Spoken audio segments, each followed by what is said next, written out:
Is this thing on? I'm going to need people to let me know if this works.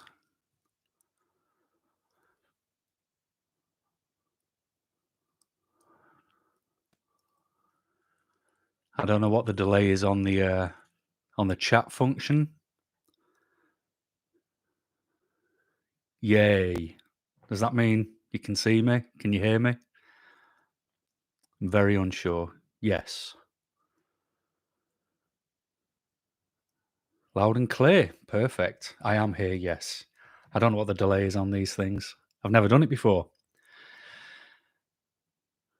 Good stuff. I'm glad it's working because that was the fear. I thought, I can sit here and waffle nonsense, but if I press go and I've told people it's gonna work, and then I press go live and it just doesn't, then that's gonna be horrible. I would feel terrible for that.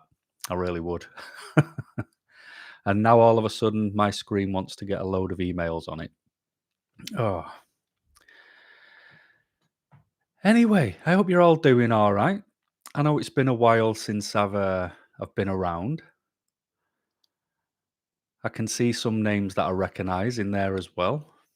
Um, so it's good to see some people here who I'm used to hearing from as well. I like that. And Gemma, I stole this idea from you because you go live quite often, and I tuned into one of them and I thought you make it look so easy. Um, and now I'm sat here thinking this isn't easy at all. And no, I didn't start with my normal start, and that's just because I don't know what I'm doing, and I don't even remember me intro, to be honest. What is it? You're right. My name's Paul. I've got autism, and I make random videos based on my version of autism, the way my head works, and I stick the videos on the internet just in case you fancy giving them a watch. Is that it? It felt normal-ish. So yeah, there we go. I've done it. But like I say, I've not been around for ages, and I kind of just wanted to pop in and say hello because, like I say, I haven't been around for a while, but it feels like so much longer. Like when I was actually looking at when I was last online versus now, it felt like it was about 3 years, but it's actually just been, a few months. But if you've nipped over to Patreon on the free video side, you'll know exactly why that I've not been around. And I still don't feel great, but I've got to get on with it. My boss hit the nail on the head because he said the thing is, mate, you've never been the age you are, so this just might be how you feel. You've got no idea. I was like, it's a good point. Very good point indeed. Anyway, there's a lot of chat going on. I do not know where to even begin because the top thing I've got on there says that's a very good question, but I can't see what the question is. Did someone's question vanish? Um, that's not good if questions are disappearing. Someone was asking if they'd eaten the tea because they were just about to brew some. I've literally 2 seconds ago, before I press record, managed to throw the last mouthful of food down my throat, and I had some leek mash with chicken and some gravy. Very nice.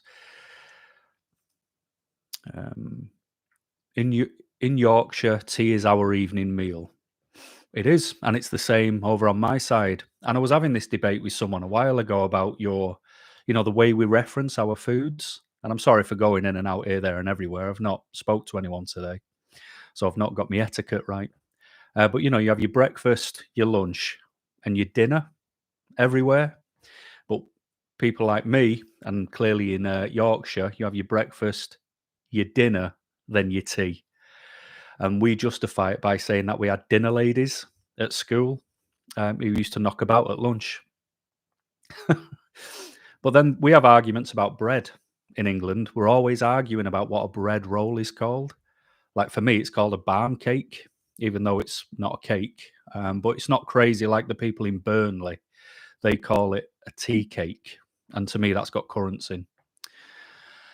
What else is going on? Look at that. People knocking about from Massachusetts, Washington, Shropshire, which is like a stone's throw from where I live. Janine. Brian's on. How you doing, Brian?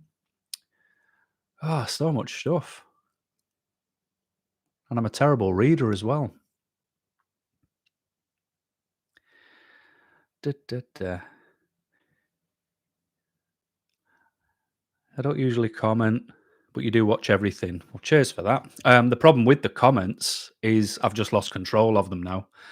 I'll try and get to that, but the channel has kind of just grown without me being here, which is strange, because when I was here, like the subscribers climbed very slowly, and then I disappeared.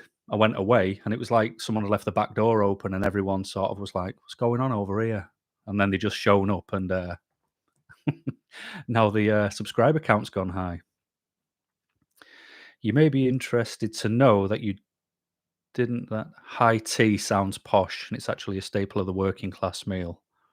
High tea. That does sound posh. I just have a chippy tea. Let's not get into fish cakes. Don't mind a fish cake. It's weird. I don't really like fish, but I do like tuna. I like fish fingers, and I can tolerate a fish cake. I've never had a fish curry. Don't know why I'm sharing that information. Anyway, I'm just waffling my nonsense, and it's quite this. The reason I wanted to do it is because I wanted to see the difference between when I just usually sit here and talk to a camera, and then it's kind of like a game of chess. And like I'll talk, you will watch whenever you want, you'll comment whenever you want, and I will try and respond whenever I want. Whereas this is kind of, a bit more, as it says in the title, it's live. So I'm a bit more interested in seeing how I deal with talking to humans, which isn't my strong suit, I will be honest. Which will lead into what I want to talk about as we get through it. But I'm in no rush. Do I want questions, or do I have stuff planned I want to talk about? And thanks for sharing, Gemma. Appreciate that as always. I've got stuff to talk about, kind of, and people did send questions who can't make it, and I want to cover them as well. But I'm very aware I don't want to keep you all night on a Friday. Humans are overrated. I agree. But I'm happy to take questions as well. If you've got any questions, I will happily answer them where I can, so long as they're not too bizarre. Humans are weird most of the time. They certainly are. Turn the news on. Turn the news on right now. There'll be something about humans being weird. I promise you that. But it is strange with the, like I say, the channel growing, because I was looking on Instagram, and I'd put a post up where I was like, oh, I need 42 more people to get 2,000 subscribers. And now it's nearly at 5,000. It's about 100 away. Why do they call it waffling? I just call my talk waffle. I don't know where it comes from. It's just a term for talking too much where I come from. So yeah, that's where waffling comes from. Don't know what it means. Just means I talk too much. But what was quite interesting about the subscribers is they had a good dig into the analytics, and it's crazy how split everything is. It's like 50%, like nearly 50% don't subscribe, 50% do who watch the videos.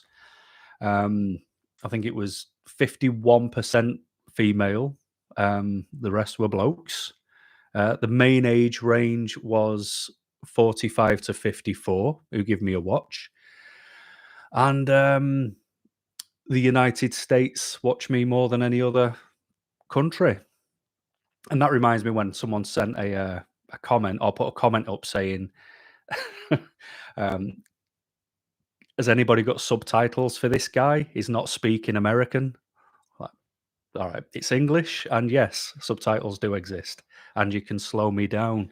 But honestly, if you heard me speak with my accent and the speed I speak, you'd be surprised at how much I actually try to slow down to try and be a bit more coherent on here. I had about 700 people subscribed when you came. Wow, it's crazy. I mean, I never paid attention to it until I started paying attention to it, and then you can't stop paying attention to it. Um, Especially when it just grew for no reason I could understand and still don't fully get. But I think someone gave a really good sort of explanation of why it might have woken up, and it's because I don't make videos anymore. So YouTube are like, "Oh no, come on, come back! Look, more, we'll advertise your video."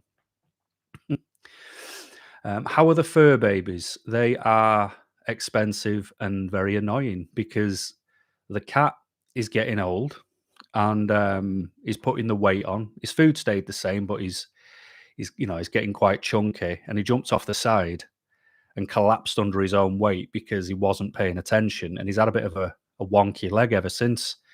So I took him to the vets. The vet gave him an injection for 150 quid and said, if he gets a bit better, then it's arthritis and he's going to need this injection every 28 days. And guess what he's doing? He's walking around all right. So I'm going to have to get an OnlyFans or something and start selling pictures of my feet to make 150 quid a month. And the dog decided to start drooling out of one side of his face, like continually. He could have filled a fish tank. And took him to the vet, and the vet just went, I don't know, give it a couple of days, and then gave him an injection for anti-sickness, 150 quid. And now he's downstairs eating a bone, and I'm 300 quid lighter. If the cat was lighter, maybe he wouldn't have arthritis, but he's down a packet now, so he's stomping around the house, kicking off. So yeah, apart from that, they're doing absolutely fine. What else is going on? Do you have your personal plans for the future? Do you have set goals? Describe this process, please. Dima. Personal plans, I don't make them. I know that's going to sound crazy, but it's like because I've got to work, because I have to do things that I don't want to do, I sort of put as much energy and effort into what I've got to do that I don't want to do and just hope that I've got some energy left. And then by the end of the energy being left, that's where I might make a plan. So I was trying to explain this to someone the other day. Recharge time is not free time.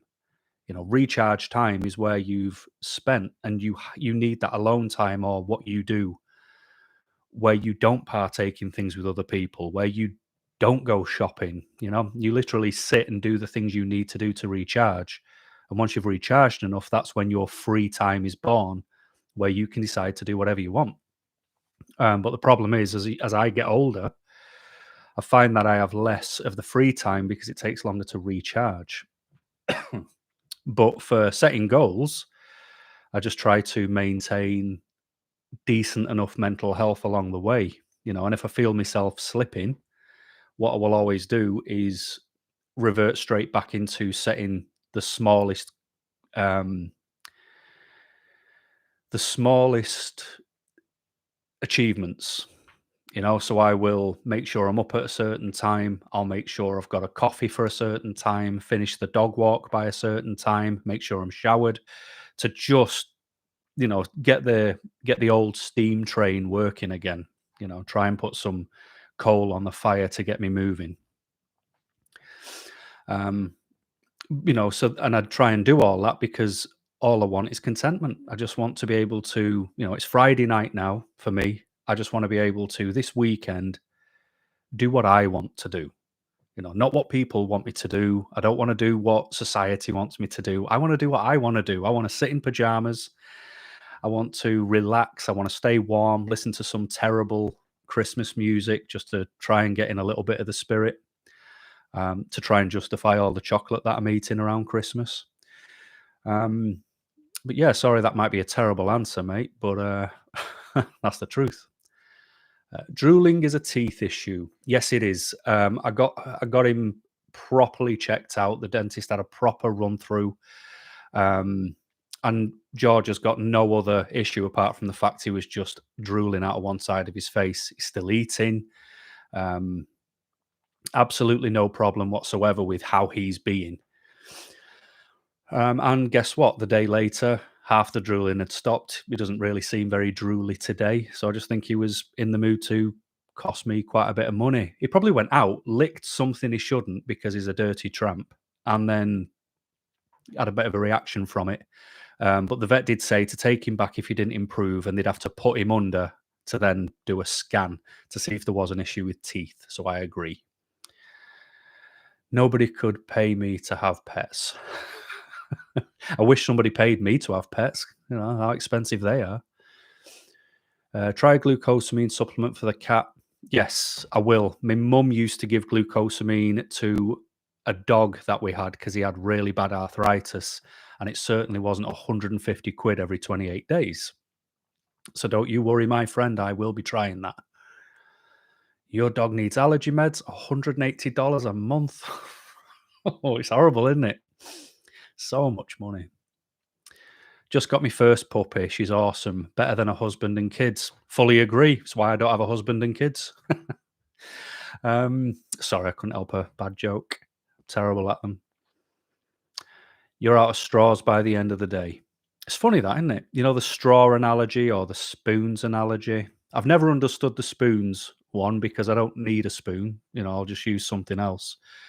But yeah, I know what you mean. You know, I use the analogy of coins, you know, and I have 5 coins a week and I use them through Monday to Friday to work. And then that's it. I've got nothing and it takes all weekend to earn all 5 back again. What else is going on? It's just shot up on me, this chat thing. You need a pause for the cause. I do. Been able to function or anything since April? Yes. I know exactly how you feel. You know, I became unwell physically myself, and then mentally it got so much worse, and I'm still trying to, you know, get out of that. That's why I'm not giving myself any tasks to do that might cause me a little bit of stress. You know, personal tasks. I'm trying to stay away from anything that I've got control over, which I can get rid of the anxiety on, just to try and help. So I totally get that, Haley. Don't set yourself goals, targets, or have ambition. That way you'll never fail. Um, I'm with you for the goals and the targets. Ambition, I do like a bit of ambition. Not too much. My ambition might be to make sure I've cleared enough work on a Friday to not think about it all weekend, and that way I can have a bit more of a relax, or, you know, get some pajamas. You know, so long as I can relax in pajamas, I'm pretty much good, to be honest. Question: how often do you have to re-record a video? Dude, honestly, if I try and do a video and it's got a bit of a serious side to it, I could probably mm, I'll press stop and record easily over 10 times. Easily. Because the problem with me is and this is why doing this is a big test, because I have to really pay attention to what I'm saying, is because I really don't have a filter. You can say, especially in 2023, coming up to 2024, you can say the wrong thing just by not paying attention to today's culture. And then if I do a video, sometimes I might watch it back and I'll go, oh, I'm going to have to do a new video because I say this. I know what I mean, but people who are just after problems are going to jump on the other meaning for it. And I just can't be bothered. So, yeah, sometimes it can be over 10 times that I'll press record. I mean, I've sat here before 6 hours in and still not got the video out and just gone, forget it, I'm not doing it. Oh, stay still, chat. Drafting a new routine right now. Kids are gone, just me and the pup. Oh yeah, happy days. Happy days. I like the sound of that. Especially coming up to Christmas, you don't want kids in the house, no matter how old they are. How do you manage the grey areas with working in fire and health and safety? Nicola, what a question. Fire is the grey area. Health and safety is not. Health and safety is very easy. It's either yes or no. And if the answer is no, then there's a piece of guidance from the HSE on the internet for it. And we have to follow them lines. Whereas with fire, it's argument after argument. And the problem is people believe they know more because they're in a senior position. But the way it's all put together is they might have a higher qualification than you, but they might have done 25 fire risk assessments in their life. And then I knock on the door, I've gone, yeah, I've done 10,000 and I don't want your qualification. However, this is wrong. And you just spend so much time arguing. And the only way to win with those types of people is to just go, that's fine. However, please remember, it's not me going to prison. It would be you going to prison. And here is why. And you just explain how fire moves and how their lack of doing anything is not going to change that. So if you don't mind an argument, so long as you are right in what you're talking about, it's not really an argument, which is fun. It's just health and safety gets a bit boring. I've got to admit that. But it's a good job for autistic people to get into because it's process and logic and structure and wanting the best. I do try and encourage people who are wondering what career path to take. Is I'd rather go down a boring one than one that causes me a ton of stress. Not going to repeat that word, Haley, that you put an X at the end of. I've not sworn on the internet yet. 67 years old. I've found copious vacation days are necessary. Yes, I'm absolutely with you. I've recently just finalized my reasonable adjustments in work. And one of my reasonable adjustments was to get 5 more annual days added to my already allocated annual leave, because let's say, for example, everybody gets 25 days. Well, I'm trying just that bit harder every day, so 25 days isn't enough for me. So yeah, I absolutely agree. We do need more days, and I don't even want paying for them. It's just I want the freedom to be able to take them without getting grief for it. Jordan from Hamilton in Scotland. Love Scotland. Turns out I'm actually more Scottish than I am anything else when I did a DNA test. So they attend a Glasgow autism meetup group every Saturday. We go to a cafe for a couple of hours and then you go out for dinner and drinks. Would I enjoy a group like that? No. I just struggle with people in my free time. It's nothing against the people. I think I've become so accustomed to what I like. And, and I've got, that's going to sound crazy boring, but I've got clothes to wash, get my uniform sorted or my clothes sorted for the week after. And I just like everything in order. And I don't know, I just need a lot of recharge time. Parts of me have thought about doing something like that before. And I do enjoy more meeting up with autistic people to talk about. It's going to sound horrible, and I don't mean it to, but you can be a bit more weird. You know what I mean? Like you can say something where you don't have to watch your P's and Q's all the time. So I enjoy that when I talk to people. But again, I'd struggle because it might be a group, and I might not be overly open to wanting to go for dinner and drinks, especially because I went out for food the other night and they put the service charge. And I know I always moan about tipping, but they just put the service charge on the meal. And it's like, it's not my job to pay your staff more just because you don't want to, And if it's up to me to tip you, you don't tell me how much I'm to tip. And that's a massive culture difference because in the UK, it's never been like that. And I know when Americans have emailed before and they're like, no, tipping is necessary. And I'm still to be convinced. I'm one of the extremely few people who can make you laugh. Well, that's good. If I tried, I wouldn't know how. I genuinely wouldn't. Um, I'm a dog walker. You get paid to play with other people's pets. I have a dog walker because on Fridays, George goes out with someone and she takes him out to go and play with other dogs, and he absolutely loves it. George is sociable. He'd enjoy a meetup group. But guess what? That costs money too, like everything else does. What else is going on? 3 rescue dogs, and they own my heart. Yeah, they're cracking. Absolutely love them.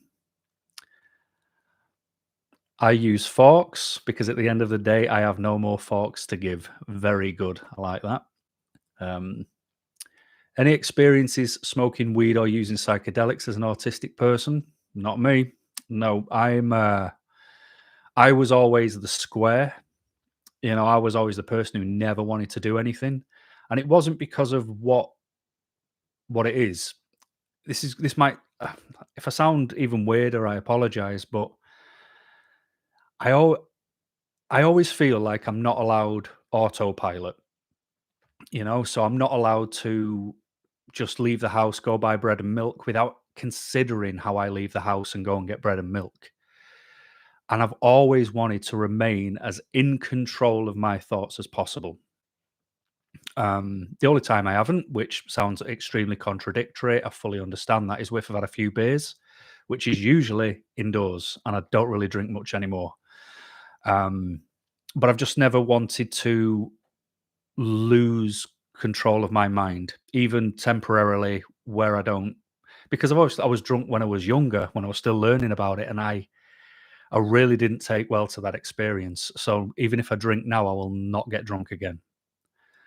So no, I've not really had experience with using any type of drugs like that.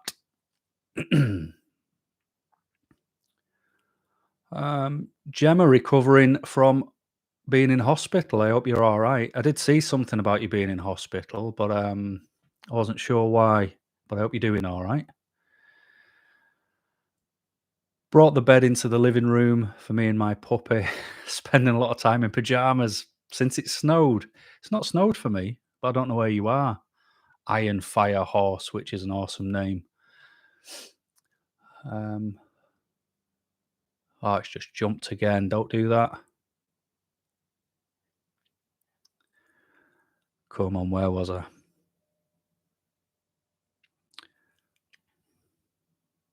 No idea. This is crazy. I was scrolling down as the chat moved, and now it's just gone off the rails. I've got to find Iron Fire Horse again. There it is. Um, do I think it's necessary to get an education to compose music for an autistic person? I would be the wrong person to ask there. I've never in my life had a music lesson where it's to learn like the theory of music. Um, I can't read music. I don't know anything about music. And all I ever did was look at tablature. Is that what it's called? I look at tabs for a guitar, and it's just got the number of your finger that's meant to go on whatever string the number sits over. So it's like just an easy version of trying to learn music. And I learnt the major chords and the minor chords, and then didn't want to learn anything else because I thought, well, I was never interested in learning music. I just liked picking a guitar up and singing Oasis songs and things like that. I never actually wanted to write my own stuff. Never. But no, in all honesty, I think it's depending on the level you want to try and compose music, then it would be interesting to learn the theory to understand the best time to put your breaks in and the transitions between chords. But if you're just doing simple stuff like me, then just use your ears and you'll do fine. Wonder if we can talk about anger in autism, the ways to deal with it so the person doesn't take it out on their closest family members. There's a big thing, Jennifer, that I'm very bothered about, and it gets me a lot of ire from autism communities out there. And I don't believe attitude and autism are as strongly linked as people like to make out. If we don't control our autism and we let it get affected by what we do with our everyday life, then our attitude is not going to be great either. Um, so when people get angry, something's bothering them. So they're not taking care of something they need to, something that's a primary core purpose that they need to take care of. So we absolutely need to talk about it. There's no forgiveness if people are angry and taking it out on others. It doesn't matter what the condition or difference is. It's not how they would want to be treated, and people shouldn't treat others that way. So there has to be a way around that. Does YouTube have as many rules when you're doing a live feed as it does for videos? Yes, it does, because it still has those little robots in there that tries to pick out words it doesn't like. Like, for example, I did a video on sex just to keep it light, and they've demonetized that video just because the word sex is in the title. And it's like, it doesn't work that way, YouTube. Come on, play the game. So yeah, that's and that's kind of a reason why I went over to Patreon as well, to talk a bit more free, because you can't really do it over here. But I'll explain that if I get a chance to. Speaking incorrectly is tough when using 1960s values and upbringings to the current times. It is, because we're not saying anything rude, harmful, disrespectful, hurtful with intent, like, but the terminologies that are out now, some of the words have been invented in the last couple of years, and I'm never ever going to keep up with it. It's just a fact. It's not It's a bit like when you ask other autistic people to pay attention to something they've got zero interest in. It's almost painful to try and stay on task with it, to try and pay attention, to try and learn from it. And a lot of today's things I just don't have interest in. I'm like, whatever you're doing, be happy, healthy, legal, consensual, leave me alone, and I hope the best for you. Treat others how you want to be treated, and we're all good.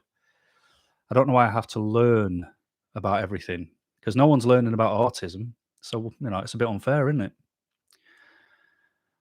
What else is going on? Any advice on when your cup has been on full for too long and you can't seem to fit anywhere and can't seem to find a solution that is not giving up? Um, the only thing I ever do if I ever feel I need an escape, I do escape. And I know that's going to be a crap answer, but I can't escape work. I can't escape what I have to do at home. There are things which are mandatory, and I always try and make sure I understand my mandatory tasks are not accountable to what's stressing me out, because I try to create logic and process engineer everything I do personally to try and make it the most streamlined way I can look after it. But something's got to give. It always has to give. And for me, I usually find it's my work. I will get, again, caught up in something I don't need to be caught up in. Like, a good example is I've been trying to organize my work for January, February, and I'm sending the invites out and people are canceling. They're just going, no, I'm busy that day. It's like, and I know that they're not really supposed to do that. And then I get bothered because I've got to try and plan mine with working away and staying away, and one weak part of the chain breaks the lot. And it really sets me off. And sometimes what I've got to do is remember that really it's not important. Like, I will still get to that building at some point. And if my boss goes, why didn't you get there on time? Well, I've got the email as backup. I've got the proof. I can go, I tried, they denied. What more could I do? So I've just been trying to cut myself a little slack on the things I create my own problems for. And I'm absolutely not saying you're creating your problems at all, mate. But what I'm saying is I try to pay attention to things that do start just falling into routines to try and catch if something has gone on for too long. Sorry if that's a rubbish answer, but that's all I've got. Recording videos can be very stressful and anxiety provoking. I fully agree with you, Gemma. It absolutely can be. It's not good sometimes. You do have to be in the right frame of mind to be able to do it. Otherwise, it's not good. Du- du- du- du- du. Sorry if I'm jumping over some of these guys. It's really hard for the chat to just stay in one place on my screen for some reason.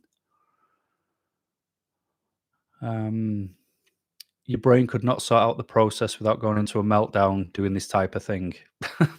Trust me, once I'm finished with this, I'll be getting back in comfier pajamas and saying goodbye to the rest of the night. I'll be sat in this chair just frazzled. Safety first always. Absolutely. Fully agree.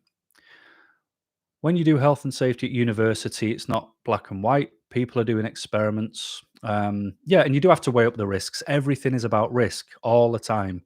It's making sure you only quantify the significant risks. You wouldn't put down, chance of tripping over a nice, clean, clear floor. You would only account trip hazards for things that shouldn't be there. So, yeah, I totally agree with you there. Ruth, you do not need to worry about absolutely everything because you're still going to get silly people falling over their own feet. I mean, I did a bit of work. Sorry, constantly going off on tangents. I did a bit of work for another company a while ago. And the guy wanted me to do a risk assessment for people who get distracted while they're walking and they are on their mobile phone. So it's called distracted walking. If you've seen it on YouTube, people will walk into a fountain because they're too busy staring in the phone. Now, for me, that's your own fault. If you have feet and you walk and you've done it for 20, 30, 40 years, and you decide to walk into a lamppost, well, that's what happens if you don't watch where you're going. You actually don't need a risk assessment for them types of things. You just need to pull your head out your backside. I'm a control system technician, seen the direct result of poor fire prevention. I'm sure you have, especially when you get above those false ceiling tiles and contractors have knocked open massive holes and they don't fire stop as they go along. Yeah, I've seen it as well, mate. It's a very annoying thing. PC is my bane. Like, the more we polite we try to be, the worse it gets. It does. And the thing is, it's all about tolerance. And what you have to be tolerant of is that other people are going to have a different opinion. And you can't win everyone over. So crack on. The PC rhetoric gets in the way of the actual issue. It really does. It absolutely does. People trying to cancel comedians because they might say something you don't like. Well, here's a hint: don't go and see that comedian. The world is split up into tribes. We will always find our tribe. We will always, like autism. Here we are.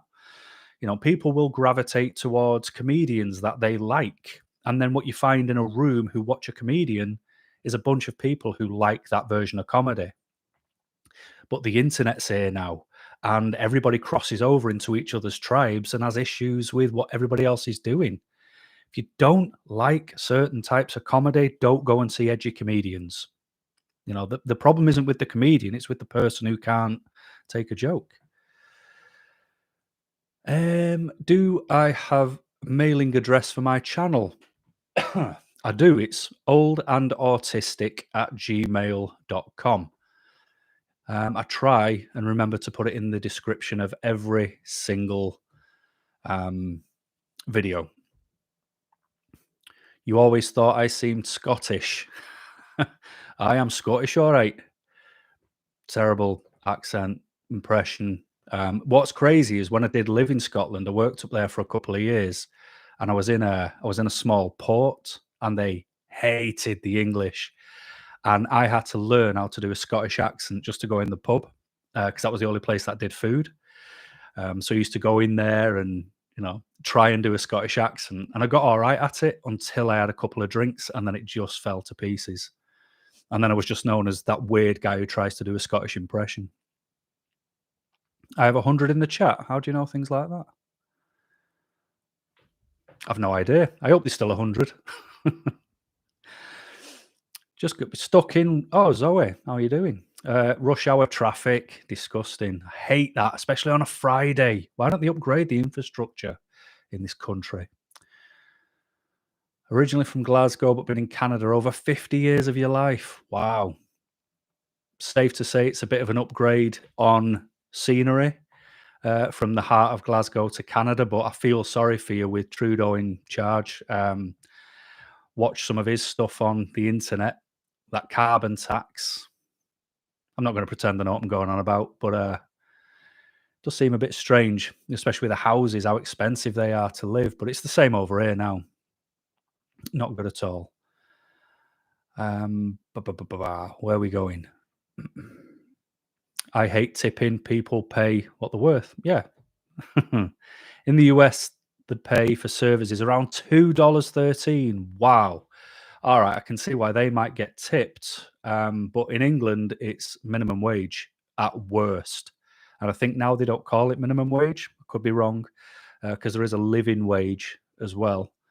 I just don't like someone telling me what I should do with my money.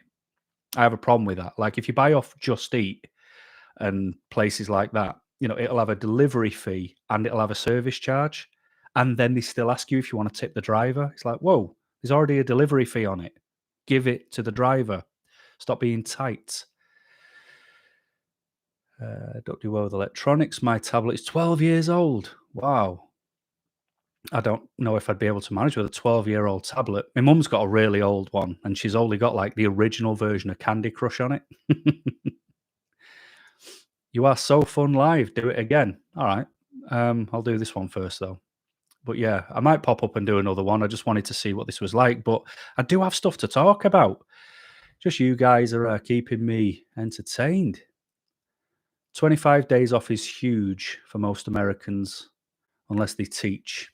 Yeah, in England, if you get a good employer, you'll get 25 days annual leave plus I think it's 7 or 8 bank holidays. So however many you get for bank holidays, you get them off as well and get paid. But some employers will give you 20 days off. Some employers will give you what seems like a good number, but they include the bank holidays in there as well, which isn't good. You can usually tell a good employer by how they offer their bonuses out, as in how many holidays you get.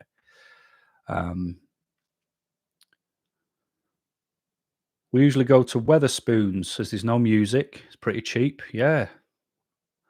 Yeah, I actually do prefer going to Weatherspoons, Jordan. And the main reason I like going is because you can, like, you just do the app from the table if you're getting drinks. Like, it saves having to go to the bar. It saves having to queue up. Watch the young lad behind the bar only serve attractive girls and then leaves you last. And I like that you can actually just order your beer to the table on an app. And I like it's cheaper as well. You know what I mean? It's there's just no reason for things to be as expensive as they are these days. Let's see. Ended up abusing substances as an adolescent. Now you understand it was a coping mechanism for extreme stress. Yeah, Jay. I don't know if you've seen it, but I did a video where I talk about alcohol, and that's pretty much what I did. I would drink a lot because what I found it did is it sort of put me on the same level, like socially as other people. I just didn't care as much. I wasn't as dialed in as much. And I ended up needing more because the effects weren't the same as time went on. And it took me to catch that, to realize that I wasn't doing myself any favors. But it took a while to realize that, mate, I'll be honest.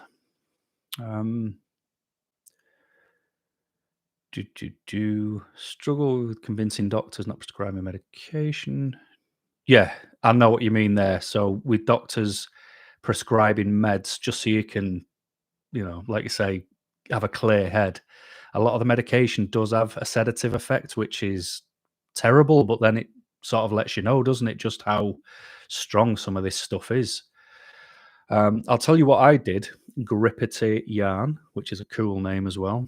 When I was a lot younger, I needed to either be mentally exhausted or physically exhausted. And these were days well before I knew I had autism. And it was the only way I could free myself up to do as you mentioned, like enjoy hobbies. Because even the other day, I was like, I had a day off. I was just off because I'd accrued hours or I had a day off I needed to take. And I just wanted to sit here and play Football Manager. But because I was still mentally unspent and physically unspent, I had Football Manager open on one screen. I had Photoshop open on another. I had Scrivener open up in the background. Like I just couldn't settle. I just constantly kept bouncing from one thing to the other. And by the end of the day, it was a wasted day. I'd just not done anything. Even though I had everything available that I like to do, I just couldn't do it because I was still unspent. So I absolutely get where you're coming from with that. I just hope that made any sense.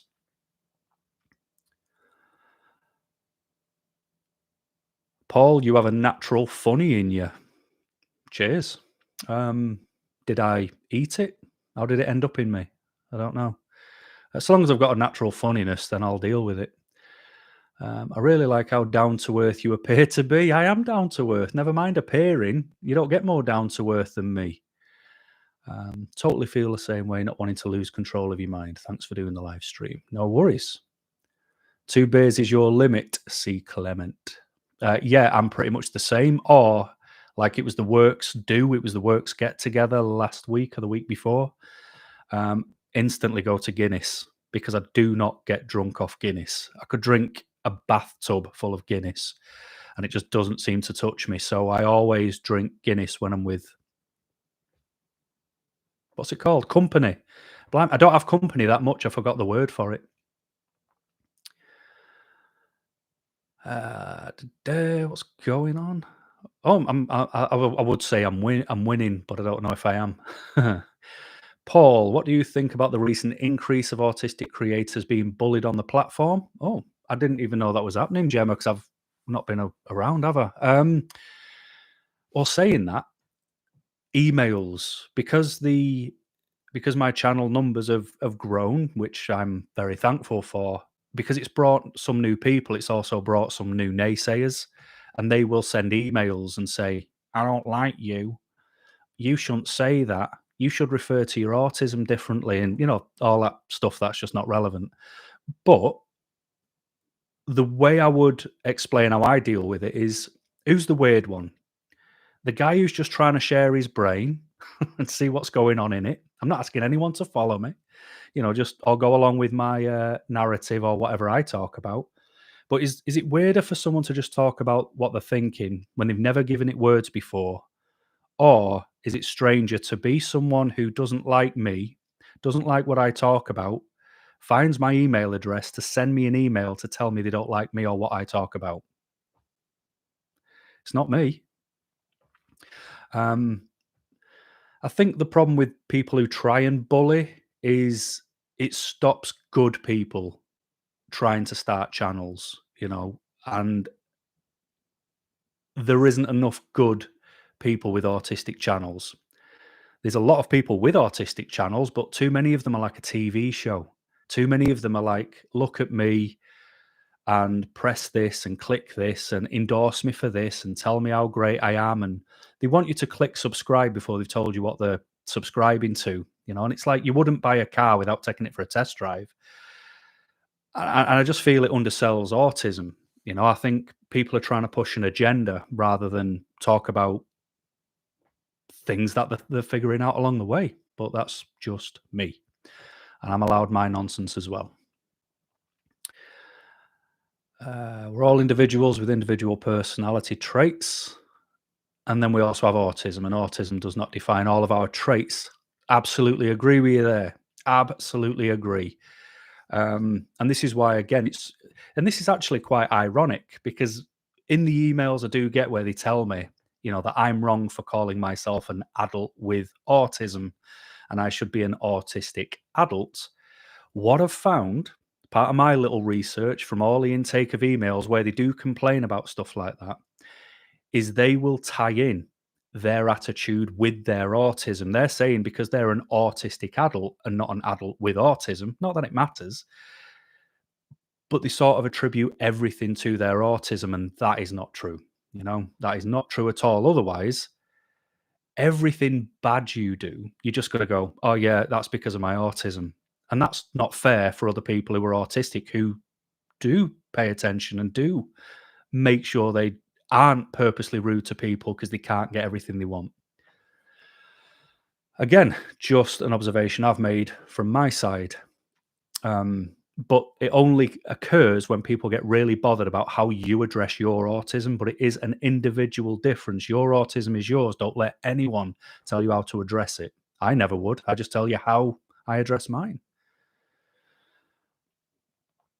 Been such a struggle. Video helped you so much in understanding your autistic boyfriend. Well, that's good. I'm glad about that. How is anger different from a meltdown? Well, for me, a meltdown is something which comes. Anger is something that happens. For me, obviously, I can't talk for everyone. But for me, for a meltdown is I just have too much going on too soon, too quickly. It builds, it builds, it builds, it builds, and I've got no escape. I can't get away from it. I can't. It's like if you're in the middle of town and you've got a bunch of people trying to sell you things and stuffing things in front of your face and asking you to subscribe to this and do you want to change your energy supplier? And then there's someone stood next to you and they're smoking and the smell's driving you crazy. Someone on the other side just pulls out a perfume bottle and starts blasting themselves. You get overloaded by everything and you can't deal with it, and you end up, or for me, I would melt down. It'd be, I can't be here. But my meltdown, I can run off. I can just leave what's going on and run off. Whereas if I get angry, I'll retaliate. And that is not good when a 6'1" person with a face like this, weighing 18 stone, retaliates. Because if I'm mixing the two, I'm going to set the world on fire. So yeah, I think that's a good way of me trying to explain it. With anger, I retaliate. With a meltdown, I still have the ability to run away because that's exactly what I want to do. If that makes any sense. Coordinator at your Autism Resources Hub said that when it comes to romantic relationships, neurotypical women can look to exploit me because I'm lonely and vulnerable and isolated. It's all about the person, mate. It really is. We can't say all women would do that because I've met some good women in my time and I've met some right weirdos. But the same goes for blokes. You know what I mean? It's the person. Like I look at someone who could be exploited and I want to take care of them. Other people look for exploit and go, what can I get out of them? It's just, again, individual differences. But if you do have the capacity for being exploited, it will just come down to the person you come into contact with. Unfortunately. What else is going on? I think I'm winning. I think. Awesome Christmas decorations. What do you mean that? Yeah. Oh, I've also got something up there as well, and it's a light, and I was meant to turn it on, but I was throwing my food down my face, and to get here for the time I needed to be, forgot to turn that on. Gutted. Where am I up to? Because a couple of you are having chats in between there as well, which I'm trying to read between. Connective tissues. Have a break from a moment. This is intense. How are you doing? You had anything nice to eat recently? What comforts you? I'm actually doing a lot better today than I was yesterday and the day before and the day before and the day before. It's been a long rebuild. But like I say, it sounds crazy, but the reason I've not been well, I've kind of kept away from YouTube because it can, as Gemma mentioned, there's a lot of negative people knocking about. At least with Patreon, even though the free videos, nobody has to pay nothing to watch them. I wanted it to be more understandable over there as to why I've not been around. But I'm doing better. Physically, I've still got similar issues to that were bothering me, but mentally, I'm a lot clearer now. And I was in a really bad spot. Got to be honest. Anything nice to eat recently? Yeah, my tea was nice. My evening meal, that was nice. And I'm excited for eating my body weight in pigs in blankets as we come up to Christmas, because that's what Christmas is about for me. You can keep your presents. I'm all about the pigs in blankets. Um, you got to press on regardless of how you feel and what's going on. You do, unfortunately. Life will always continue, and it's how we decide we're going to continue as well that matters. I was listening to an autism creator on YouTube, and he's given up. And it's really hard to hear because you can't grab them. You can't get hold of them. They're not physically there, and you can't sit them down and go, "Come on, mate." You can't just stop. They've kind of fallen into, I'm autistic, therefore I will be the 4 out of 5 autistic people that don't work in the UK. I will be my disability. And it's like, no, you don't have to be. You've got a mind. You need to exercise it. You need to use it. You need to find your way.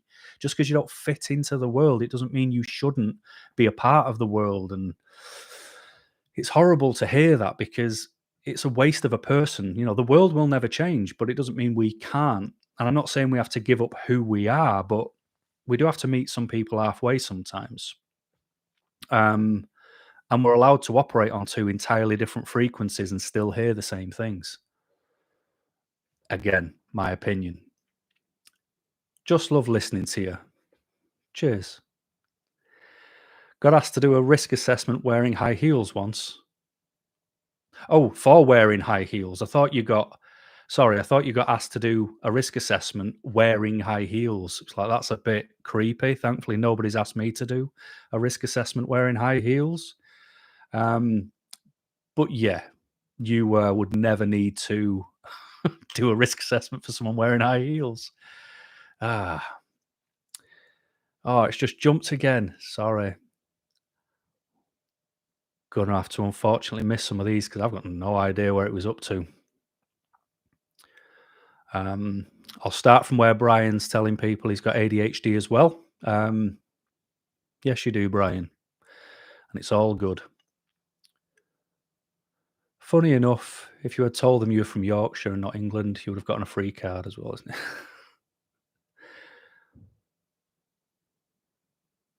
Political thing and housing. Yep, totally get 8 bank holidays in England. All right. Didn't we get an extra one because some dude was wearing a lot of gold? Prince Charles. I'm terrible at the royal family. If my line manager could see me now, he'd probably sack me. He absolutely loves the royal family, and I just don't understand what they do. But then don't start me on politics either. Not really an autism related question, but what do you think of people who have weird fetishes? Let's say it starts with men viewing videos of women's backsides and then evolves into when they break wind and other stuff. I think people need to stay away from the internet when it comes to that type of thing, because you can go down rabbit holes and you start looking at things you would never have had access to or knew even existed. And I just think it can create a very unhealthy opinion and view on women. I don't think it's a sensible route to take if that's what people are into, to be honest, mate. But of course, each to their own. I prefer a cup of tea and a chat. So, people who are into sniffing farts, not for me. In Sweden, we get a minimum of 25 days paid vacation. You've got 35 days of holidays. Wow. Magnus. Jealous, mate. Jealous. Because I don't work because I want to. I work because I've got to. And any job would have that same vibe to it. Although I would like to work in autism now. But this is going to sound bizarre. But I was looking through the jobs and they don't pay very well. So when I was looking for the type of job that pays what I currently get paid, as part of the qualifications and experience, it wanted you to have a diploma in autism. And I thought, I haven't got that, so I'm not entitled to apply for that job. yet I am autistic. It's like, do you not see how why everything is so wrong in autism? You don't even consider autistic people to stand at the front and do the talking. Crazy. Heard many of the great artists in years gone by had autism or conditions similar. Have you noticed that? People were telling me about Einstein being autistic and Winston Churchill being autistic and things like that. Um, I've genuinely never paid too much attention until it's thrown on me for people who are autistic. Like I heard about Melanie Sykes and Christine McGuinness being autistic, but then I do struggle when they all of a sudden just become the face and the voice, and we all have to just hear what they say when they're already successful, attractive millionaires. Need someone like me, skint and ugly. That'll do. At least I've got nothing else to hide behind. You know what I mean? I'll just have me words. Da, da, da, da.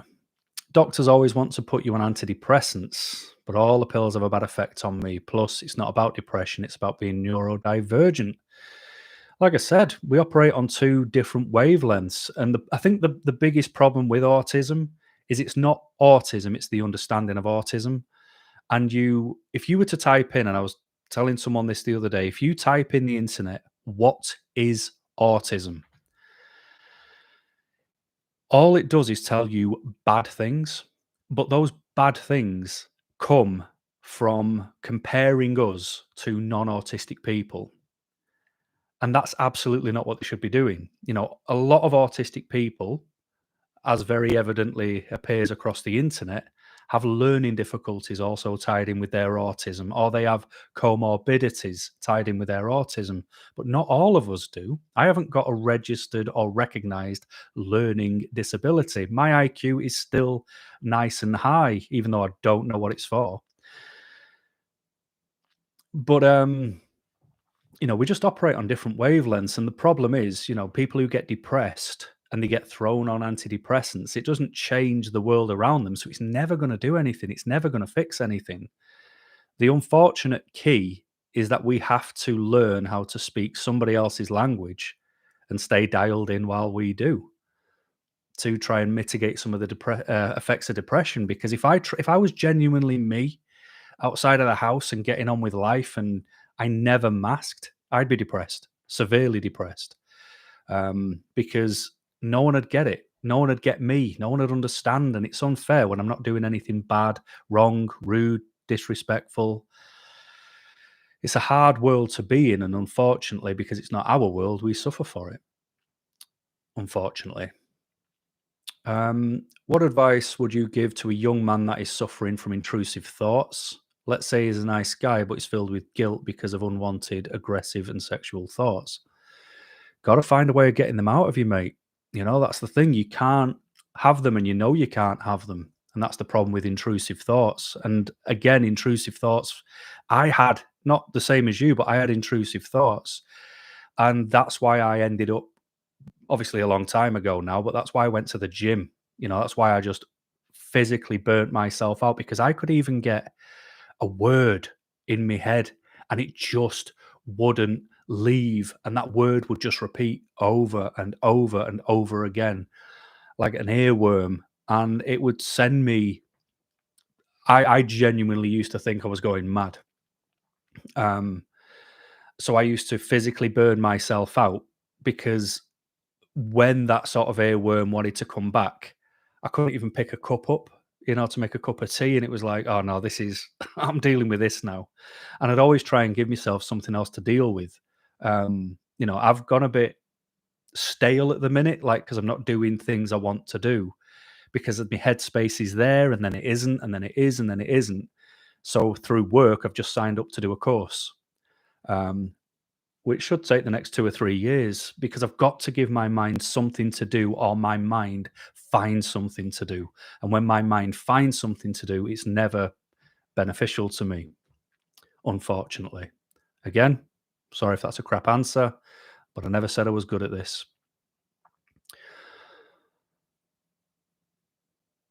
Became that weird guy who liked to do a Scottish I love doing impressions. I do, but they're terrible, my impressions. Like, I do them of people in my workplace. I really shouldn't. Like, and the problem is, it's like when I'm telling a story about a person, if I've heard them speak, I always have to do their voice. So there's a guy called Bob, works down south, and I always try and copy his voice. Try and copy my boss's voice because he's Scottish but was raised in Cumbria and then he's lived in the northeast. So he's got a bit of an eclectic voice, and I have to try and nail that accent as well. But I do like doing Scottish. Sorry. Guinness is more like a meal. I find it very filling. Haven't had one for 15 years. Wow. I had one less than 15 days ago, man. Guinness is nice. Yeah, Gemma, no worries. Drop us an email if you want to keep me posted of what's been going on. I honestly haven't heard about people being bullied. In all honesty, because I've not been around. I've not been doing anything. I've not been paying. I've not kept on top of comments, even though I've tried to.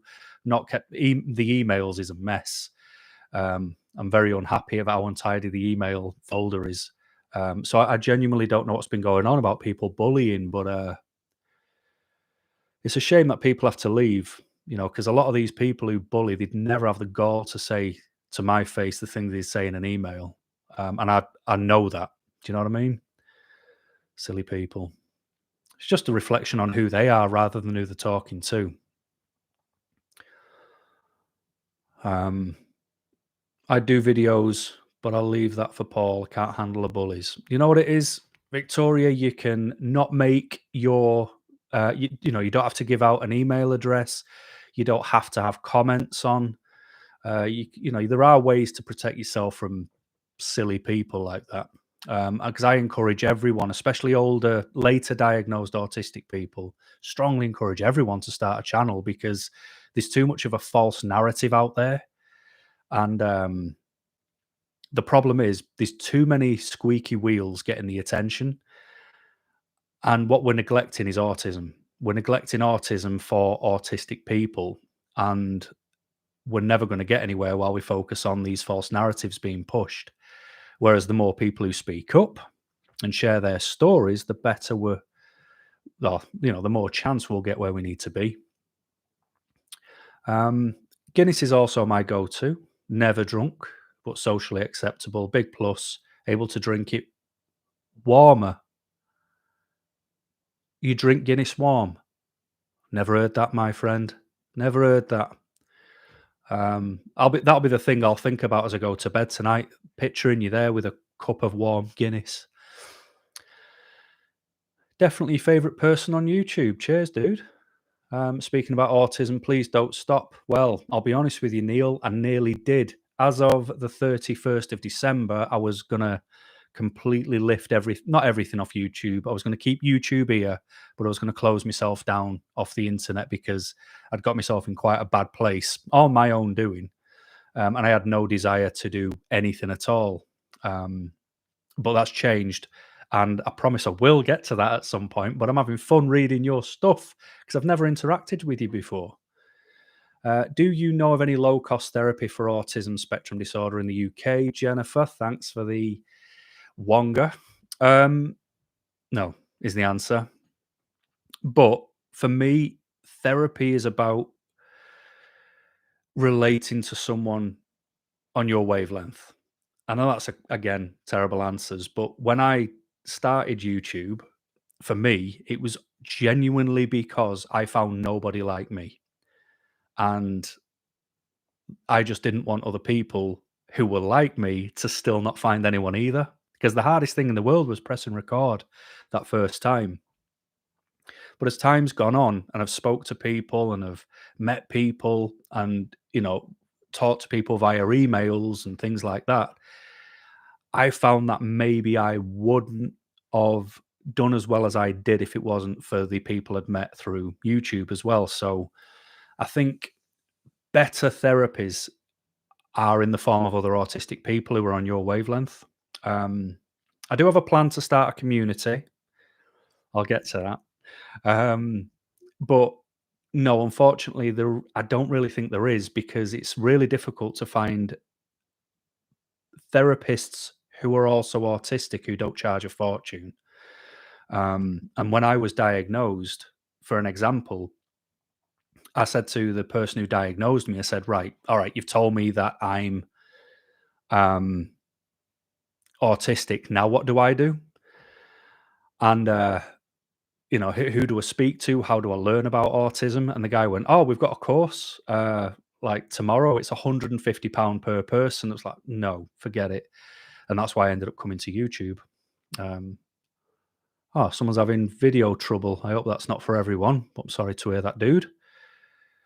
You can self identify however you want. It's your autism. Refer to it as you please. Absolutely with you.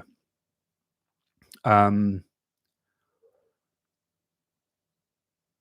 don't need a YouTube to get haters. My family does a pretty good job of that. I'm sorry. Um, just the way it came out was quite clever and funny. You're the only one in the family with a college degree, and I'm the one that can't do research. Yeah. And it's horrible when families don't get it. There's so many people who will still, again, reach out and they'll say, I've just been diagnosed with autism. And they might be 51 years old and they've got an 80-year-old auntie who just goes, you're not autistic. It's like, you don't know though, do you? And it's amazing how families can dislike their own people in the family, because the reality is we've masked and we've tried to help them understand, and we've tried to keep things quite light for everyone. And then you move the spotlight on yourself for 5 minutes to just go, by the way, I'm autistic. And rarely people go, are you? Oh my God, that's so interesting. Let's have a chat. Why? I need to learn about this now. It's horrible that some families just aren't nice to their own family members.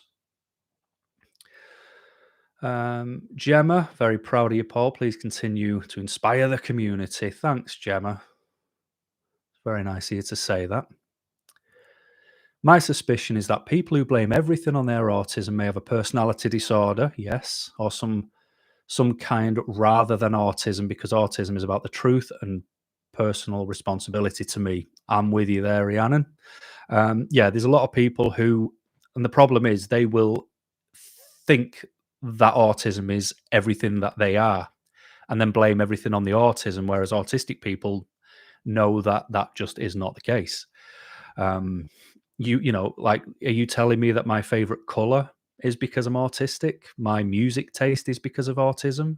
The fact I've decided to buy this top is because of autism? The fact I'm going to eat pigs in blankets? The fact I like bacon and sausages? No, not every single thing you are and do is because of autism, and that's something people need to accept the personal responsibility for, is how I feel. Distracted trying to see. What's that? I'm so sorry. I am distracted trying to see where the yellow box cameras near Blackwall Tunnel are on Google Earth. It's all right, Zoe. I do stuff like that all of the time. Do not worry about that. And hopefully this video will save and it will be online for you to have a nosy at whenever you want to. Christine, thanks for the Wonga. It's very kind of you. Believe everyone should handle their autism. Yeah, see, there's a lot of very similar things going on here. Merry Christmas to you too. For you, a meltdown is frustration of too many inputs at one time. Tend to toss your hands up, drop in whatever was in them and escape. Anger stays for a long time, does it? Wow. I get what you mean by sort of dropping everything, because I'll get like that in a supermarket. Like if it's busy, it's noisy. There's always, why do people go shopping with a screaming kid? Drives me mad. Wherever you are, you can just hear a kid screaming in the supermarket, and you're pushing your trolley, trying to get, trying to get to your stuff, and these people stood there having a catch up, blocking aisles. Drives you absolutely up the wall. And then these people, like, shops should have one-way systems. I don't know why they don't, but there's always people getting in your way. And then these kids hanging off the side of shopping carts as well. And it's like, move, or you're going to get hit by my shopping cart. And in the end, like, you might get so far into your shopping, look at the queues and the massive, and you just go, do you know what? That was the last straw. I'm gone. So I do get that. Unless I'm just talking about my own madness, to be honest. You can buy yourself some pigs in blankets with my gift. I absolutely will do. You've no idea how factually accurate that is. um, your positivity is a breath of fresh air. Thank you very much. Could do with some air, actually. It's getting quite warm in here. Are you masking now, or is this your natural self? No, Jules, I am masking right now. There is no way I'd be able to contain myself or control myself properly if I didn't have a mask on. Funnily enough, I felt a feeling I've not felt for such a long time. And when I pressed go, it felt like when I used to do stand up comedy, like to just walk out. I had exactly the same feeling. It was like, right, get that mask on and go do that thing. Um, so yeah, I'm masking, but I'm still telling you the absolute truth. I'm not being someone I'm not, you know? Um, risk assessment in high heels is an oxymoron. Yes, it is, Lee. Um, sometimes you just can't go on, or you just can't carry on no matter what's going on in your life. Sometimes it's just not possible from doing too much in the past. Sometimes you've got to have a little bit of a recharge before you crack on. You can't just perpetually go. I do fully appreciate that. High heel shoes should be illegal. I agree. They certainly don't suit me, I'll tell you that. You can pay to get a diploma in autism. You certainly can, but I got mine for free, even though it's not a diploma. It's just waking up every day and thinking about it until I go to bed. At my place of work, you get 30 days vacation with a disability, or at least 50. Grad day. I'm not even going to try and pronounce German. Behind the rung. Was that crap? I don't know. Have I heard about Greg Halford, former Premier League footballer, autistic, spoke in the media? Do you know what it is, Gemma? I feel terrible half the time because I don't really know much about what goes on until I see your stuff, and you'll sort of mention it or tell me about it in a video. I don't stay dialed in with autism because I'll only look at it when I want to look at it, if that makes sense, because there's so much in there which is a bit like the real news. There's so much that's fake and detrimental and incorrect or puts a bad spin on autism. It can bring me down. But no, I don't even remember Greg Halford either. Why don't I remember that? I thought I knew me footballers. Terrible, terrible, terrible. But no, I didn't hear about him, to be honest. I'm sure there's loads of footballers who've got autism because you look at them do their interviews on TV. They never look at the camera. They can't put two words together. They just want to run off, kick a football, because they're so nervous about being there. And that's how I'd feel. But maybe it'd be all right if I was getting paid 250 grand a week. Blimey. Someone did a video on Autistic Reddit saying Jesus was autistic, but I think it was a joke. I don't know. Never met the guy. Confused about what you meant then. My point was some people probably blame their autism because, yeah, I get it. I know what you mean by that as well. Looks like I'm catching the tail end of live. Good to see you on the tubes. Yep, all good. Running on a treadmill at home helps me a lot. Yeah, I mean, it used to help me until my knee blew up. I've actually got an answer about my knee. I used to always moan about it, and then I stopped making videos. Sorry for jumping through some of these because I do want to have a bit of a catch up as well. But feel free to keep waffling your nonsense to me. It's all good. Warm Guinness. Wrong, innit? You like my shirt? It looks super cozy. I got it from Fat Face, and it is. It's very cozy indeed. And I've got another one, but the colour looks like it's underlay for a carpet. So, and I think it matches a bit more with the chair, even though I've just realised they're probably blending with the chair as well. Oh, it's done another jump. Sorry. Stully. Cheers for the Wonga, my friend. Maybe I shouldn't ask, but UK has been visited by many unwanted people. Let's put it that way. The country is changing rapidly and the crime certainly committed is undeniable. Am I for or against? I am all for legal immigration, because if you have gone through the correct channels and you have applied and you can be proven for who you are, you have evidence of who you are, you come to the country with a purpose, you want to work, you want to contribute to society, I have no problem. I do find it quite tricky to feel the same when people will illegally leave safe countries to come to our shores. I think if the first thing you do is illegal, that kind of tells me a lot about who you are. Because, like I say, France isn't an unsafe country, or Spain, or Germany. So if people are still risking their life, I've got to wonder why. But what is tricky as a working class person is, even today on the news, they've told us that we're all going to be paying an extra £16 a month for something to do with energy to pay for people who don't pay it. And it's like, hang on, why am I suffering? I'm doing the right thing. I'm obeying the law. I'm working full time. If people choose not to pay, why do I have to pay? I don't like that. And pension age goes up. You can't get doctor's appointments because the NHS is broken. It's like, look, if you want to let anyone come in the country, fix it first, because the people who live here don't enjoy it. I don't speak to one person who's like, oh, it's a really good place, England, isn't it? No, it isn't. But like I say, my issue is more that people do illegal things first and get away with it. If you do something illegal, you need a consequence. Simple as that.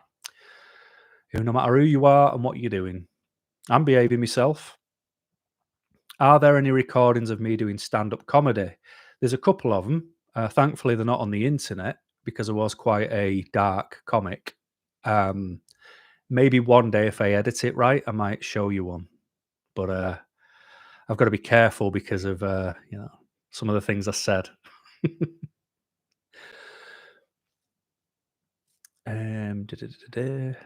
It's jumped again. I'm just reading something now about a fig tree. I've clearly missed the conversation about fig trees. I don't like figs, though. Not that anyone's asked. If I had to work or live with someone who had really body odor, let's say it was really bad, but he's a nice guy and you don't want to upset him, would you say something or just ignore it? King Dale Clark, I would have to say something about it. I can't deal with it. Like, I could tell you a really old, silly story. It's not about body odor, but I dated this girl, and it was when I was working away. And within a couple of weeks, she started getting a bit of a moustache going on. Like, she was very dark haired, very thick hair, and then all of a sudden, she started getting a bit of a dark top lip, and I was like, "No, this can't happen." She didn't have she didn't have a moustache. Women shouldn't have moustaches, not the ones I find attractive. And I remember saying to my mate Baz, who I lived with at the time, I was like, "What should I do? What?" Because I can't go on. You can't just say to someone, "Sorry, love, you've got a tash off your pop." It's like, What should I do?" He goes, "Just say to her, I'm having a shave. Do you fancy joining us?" Oh, and to this day, it still makes me laugh. He said, "Oh, wrap a pillow in double-sided tape, and hopefully she'll turn around right on it."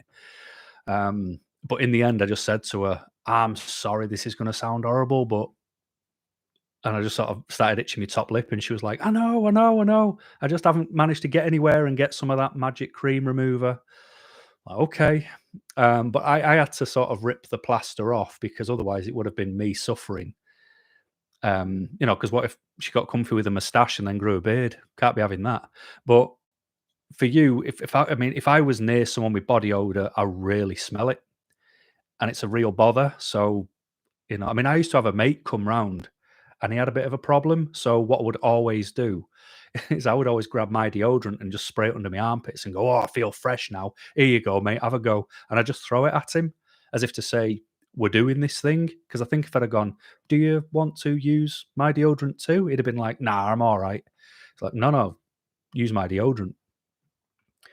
But yeah, I struggle with even deodorant. I struggle with smells and scents. I like natural, but not BO. like got out the shower natural. So no, I would not just ignore it, my friend. Not at all. There is no one like you. So glad you'll be staying on YouTube. Your content has helped so much. Thanks, Janine. Appreciate that. And I am coming back, and I'll sort of explain my little plan to get back. Cheers, Gemma, if you're still here, for sending us an email. Found an autistic therapist in the US that does assessments. Cost £3,000. Wow. That's the problem. Back in the day, they cost nowhere near this. But because there's been a surge in people wanting to be diagnosed, and it's been a bit more, there's more information on getting diagnosed. Some of these therapists have just pushed it through the roof, which isn't fair, especially for, people like us. Just found out at 55. Wow, Mark, is that a good thing for you or not? 73, Yvonne, recently diagnosed. I am utterly determined to be positive. I like your style. And as well you should, because what else are we going to do? We can sit there. Oh, I didn't know there was ads interrupting the live stream. Absolutely, I've got no control over that bit. I do apologise. Oh, and I've just found out how many people are on, so I've figured it out now. It'd help if I knew what I was doing. But we do have to be positive. We really do, because there's no other option. There's so many people out there who are like, I guess I'm just not going to do anything. I guess I'm just going to live like this for the rest of my life. It's like, but mate, remember, that's your choice. The world might be a harsh and horrible place, but if you can tweet that from your bedroom with your central heating on, with your parents who are cooking you your dinner, your life's not so bad. There's some horrible things going on in the world, And I just hope people find that oomph in the end. I'm not asking anyone to find it tomorrow, but start laying the plans to get there. You can't just leave it. Otherwise, it'll never do it by itself. I kept you company while you were waiting for your assessment. I think you mean by my videos, because otherwise I've got a terrible memory. I'm so sorry these ads going on. I haven't even got like a button to say turn them off. Supermarkets are awful places. Yes, they are. No ads here. Oh, but you're a paid YouTube member. Please go live again. I will at some point. Maybe. And I think if I did it a bit more often, I'd be able to, they wouldn't be as long as they are. I've just realized it's like an hour and a half. What is going on? Your opinions are often different from the autistic mainstream. Yes, I know they are, because you should see the hate I get for it from even people who have their own channels. And I'm going against a lot of narratives, and I don't care about narratives. I just want things to be good.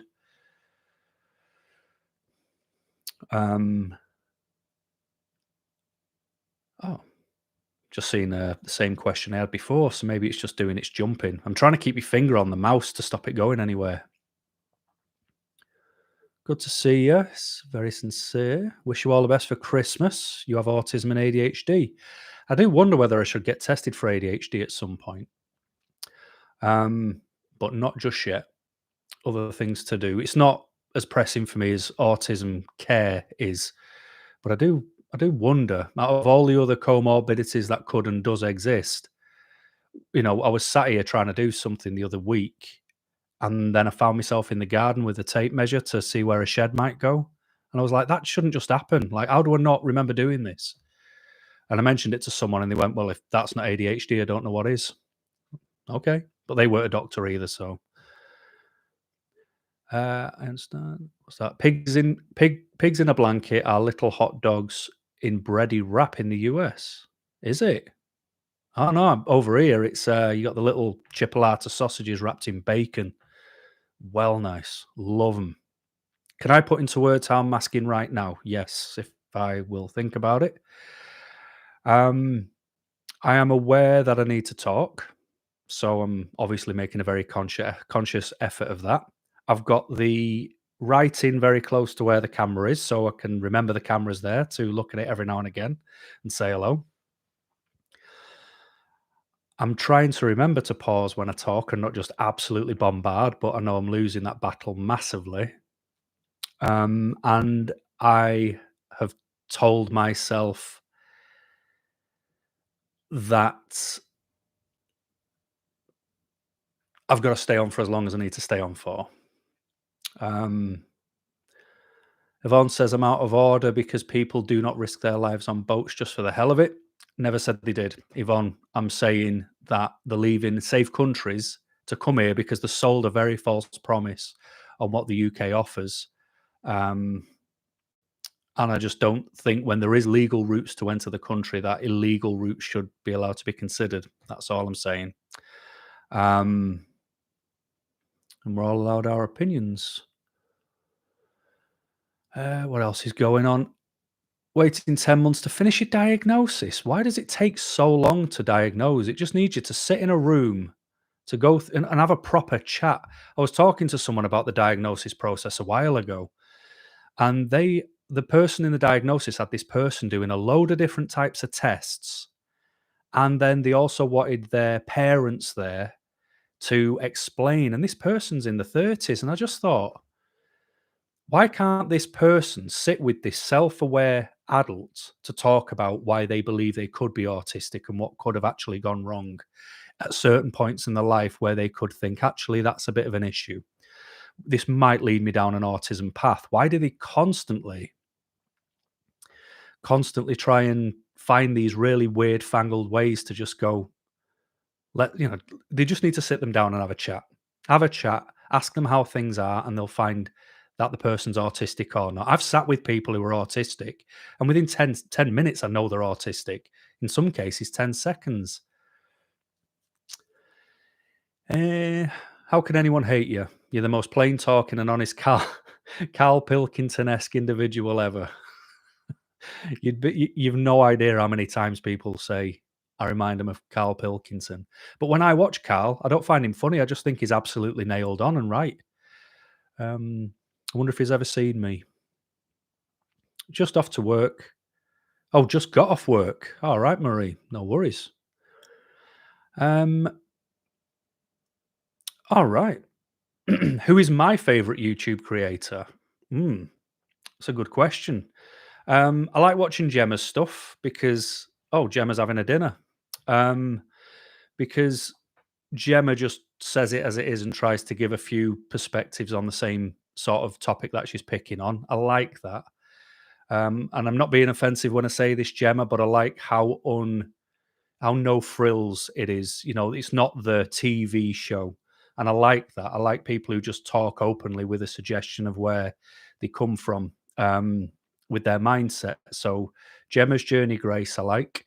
I did like a guy called Alexander Blake. He only did a couple of videos, but he's took them down. But I really like the way he sort of structured his video and then deconstructed his. So he sort of did a video, built a scenario up, and then completely deconstructed it from an autistic perspective. And I thought that was really good how he did that. But he's taken them down, and hopefully they'll be back again. And there's a new channel now by someone called Neil, which is Autistic, Not Alien. I think I'm getting that right. And he tells real life stories and does a bit of editing in the videos to give them sort of effect. And the way he delivers it and tells his stories is quite deadpan but humorous as well at the same time. And again, there's no frills to it.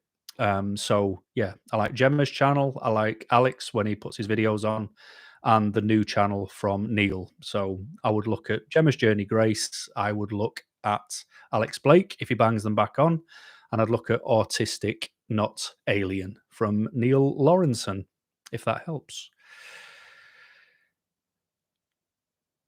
Are you masking your dark humor? Always. I've got some horrible jokes.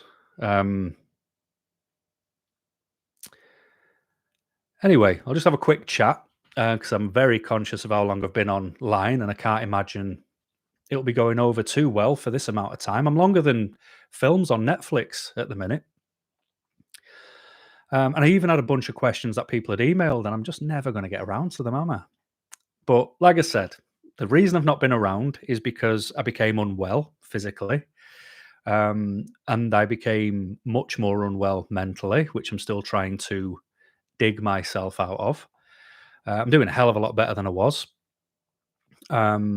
So that's how I managed to go live and say hello to you.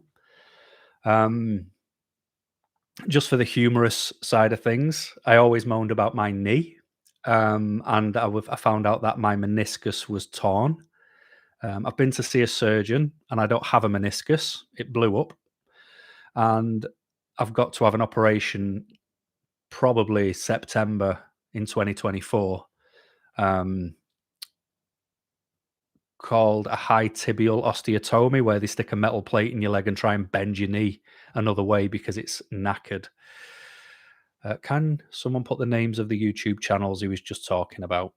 I try and type them, but the microphone arm's all in the way. If I remember, I will. But it was Gemma's Journey. That's already in the chat.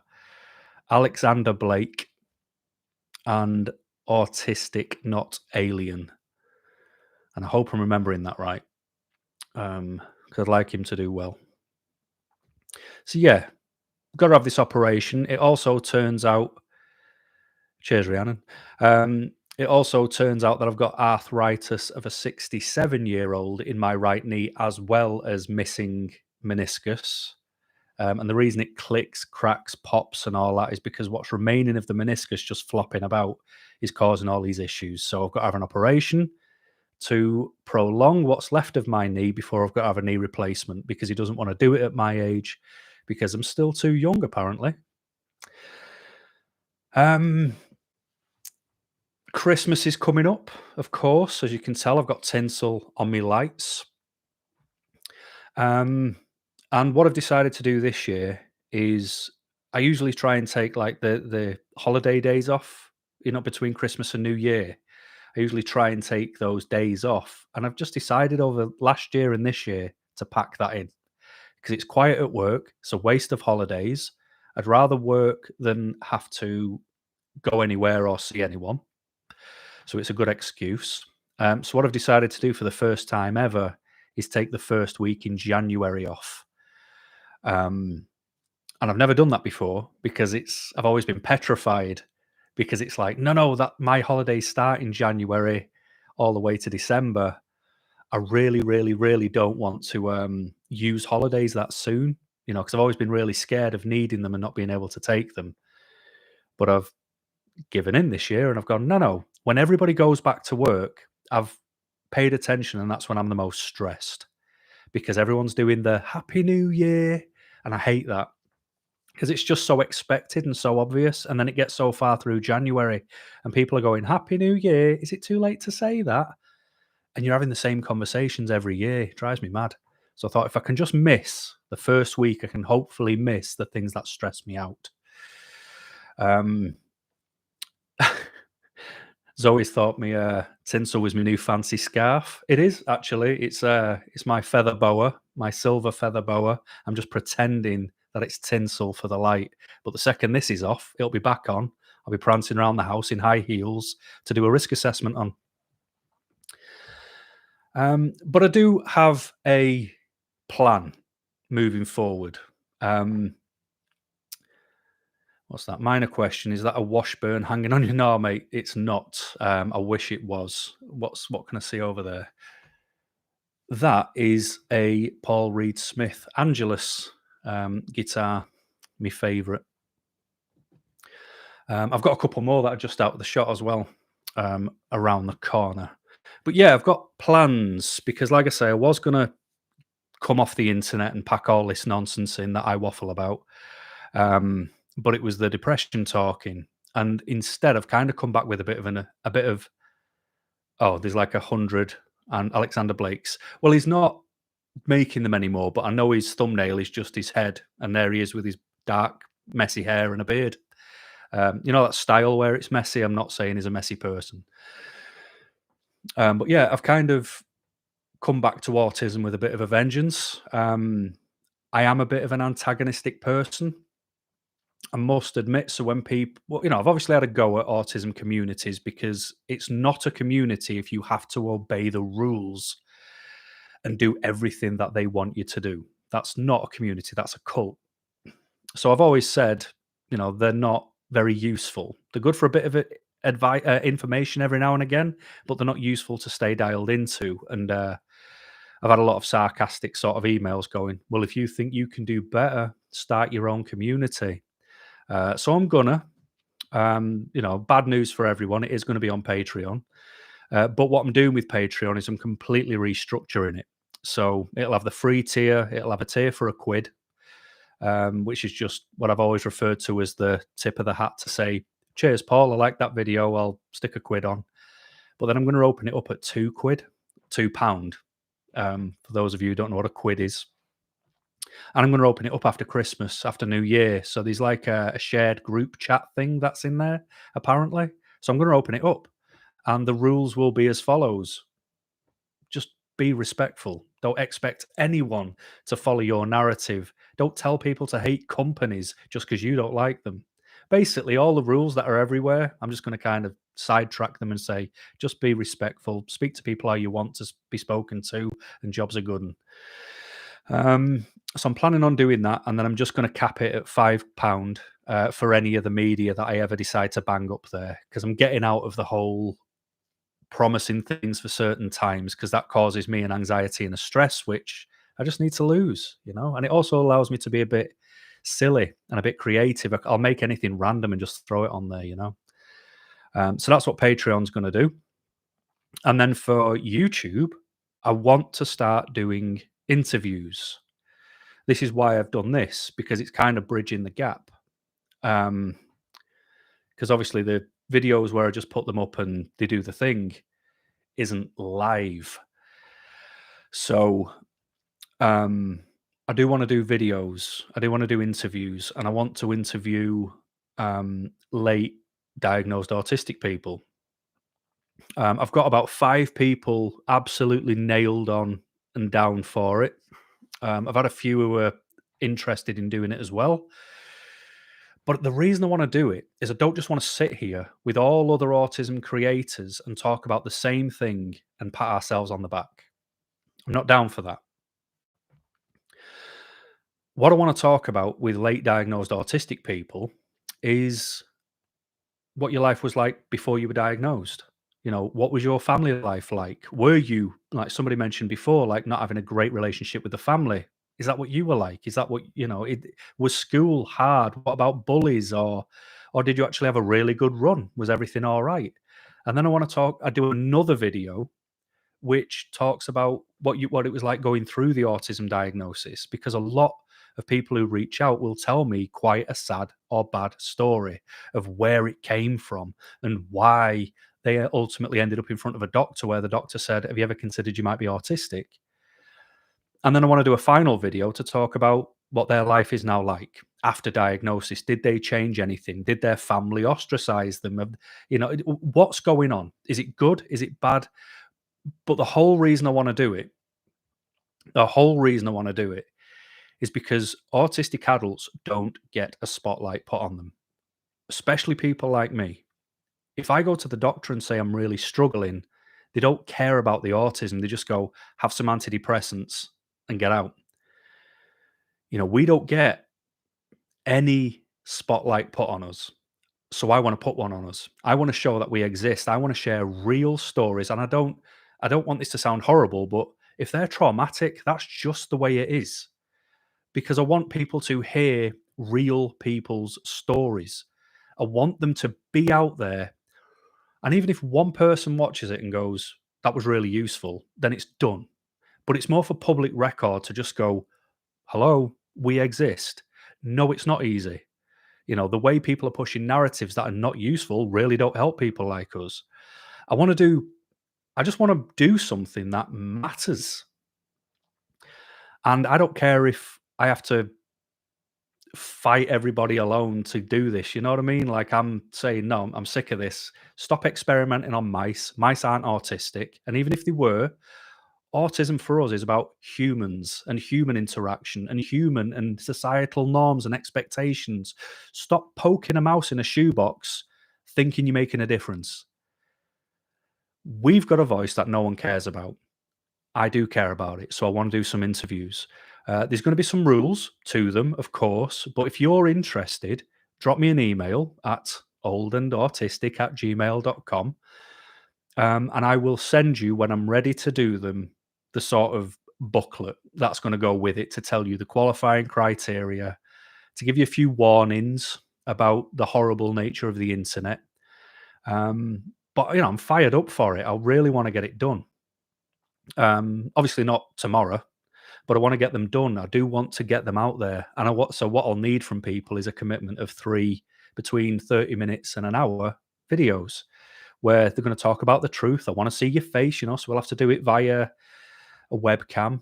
I'll need you to share your real name, and tell me about yourself. That's what it's all about, because we don't get a voice. And out of everybody's voice who needs to be heard, it's the one of self-aware autistic adults who never got the help, still don't get the help, and nobody ever asks them for their opinion. And I think we're too valuable to not at least have a voice somewhere. That's the plan. So what's going on here? Gemma is willing to do an interview.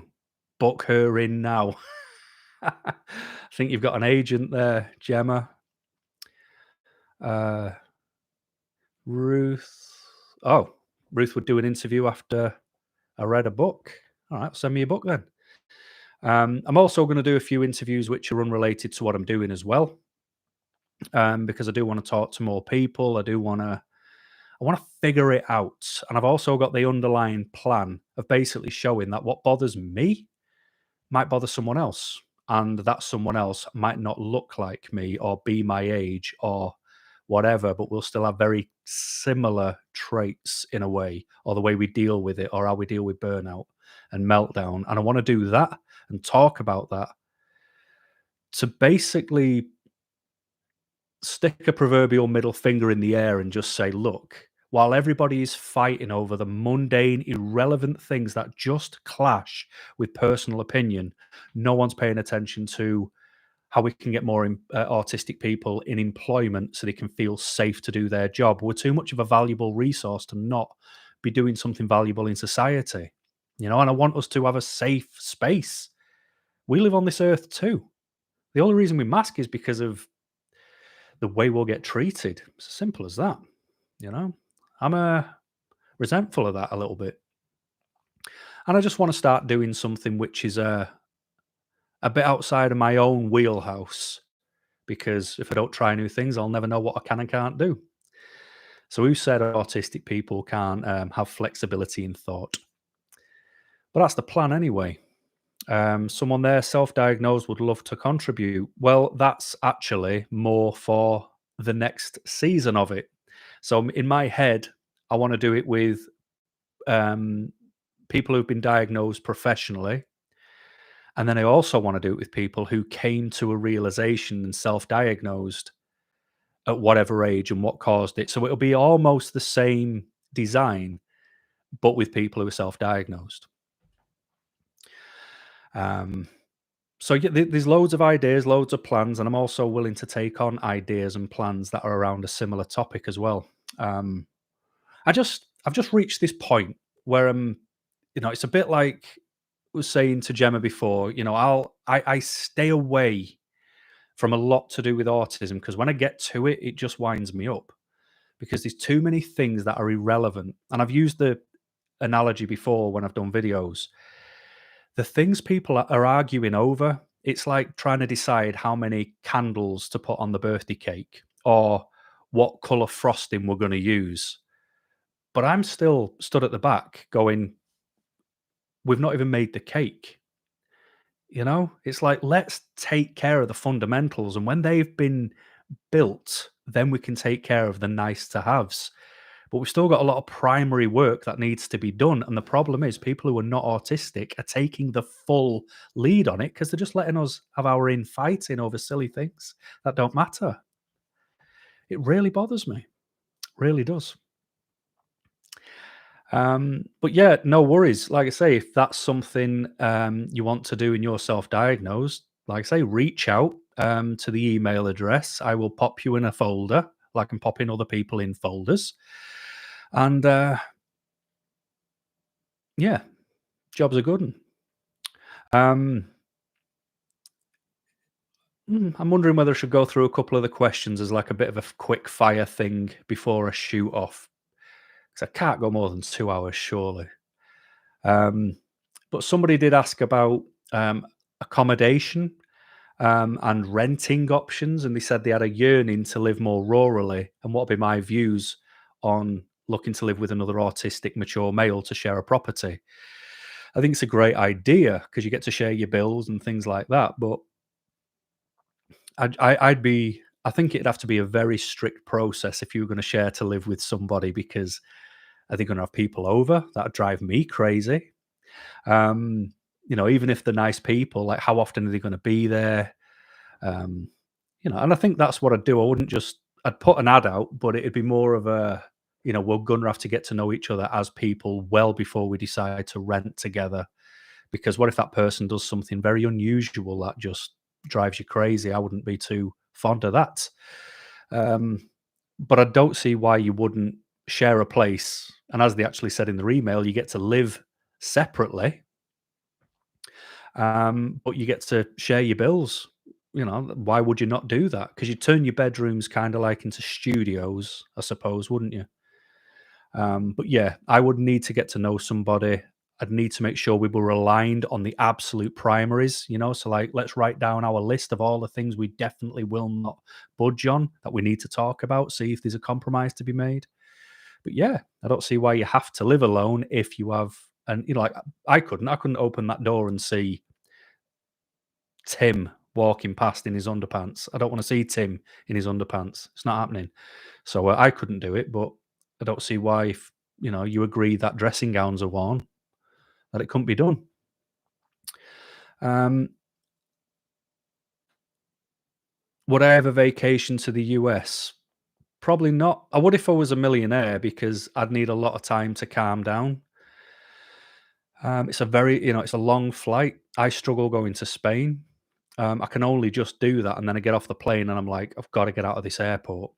Um, so you won't find me going to the other side of the world anytime soon, I'm afraid. Um, how long since I was diagnosed? I think it's probably going on about 8 years now. Um, how did I feel when? Oh, did you feel like you knew you were autistic before being diagnosed? No, I had no idea what autism was until I was diagnosed, and I've done nothing but try and figure it out ever since.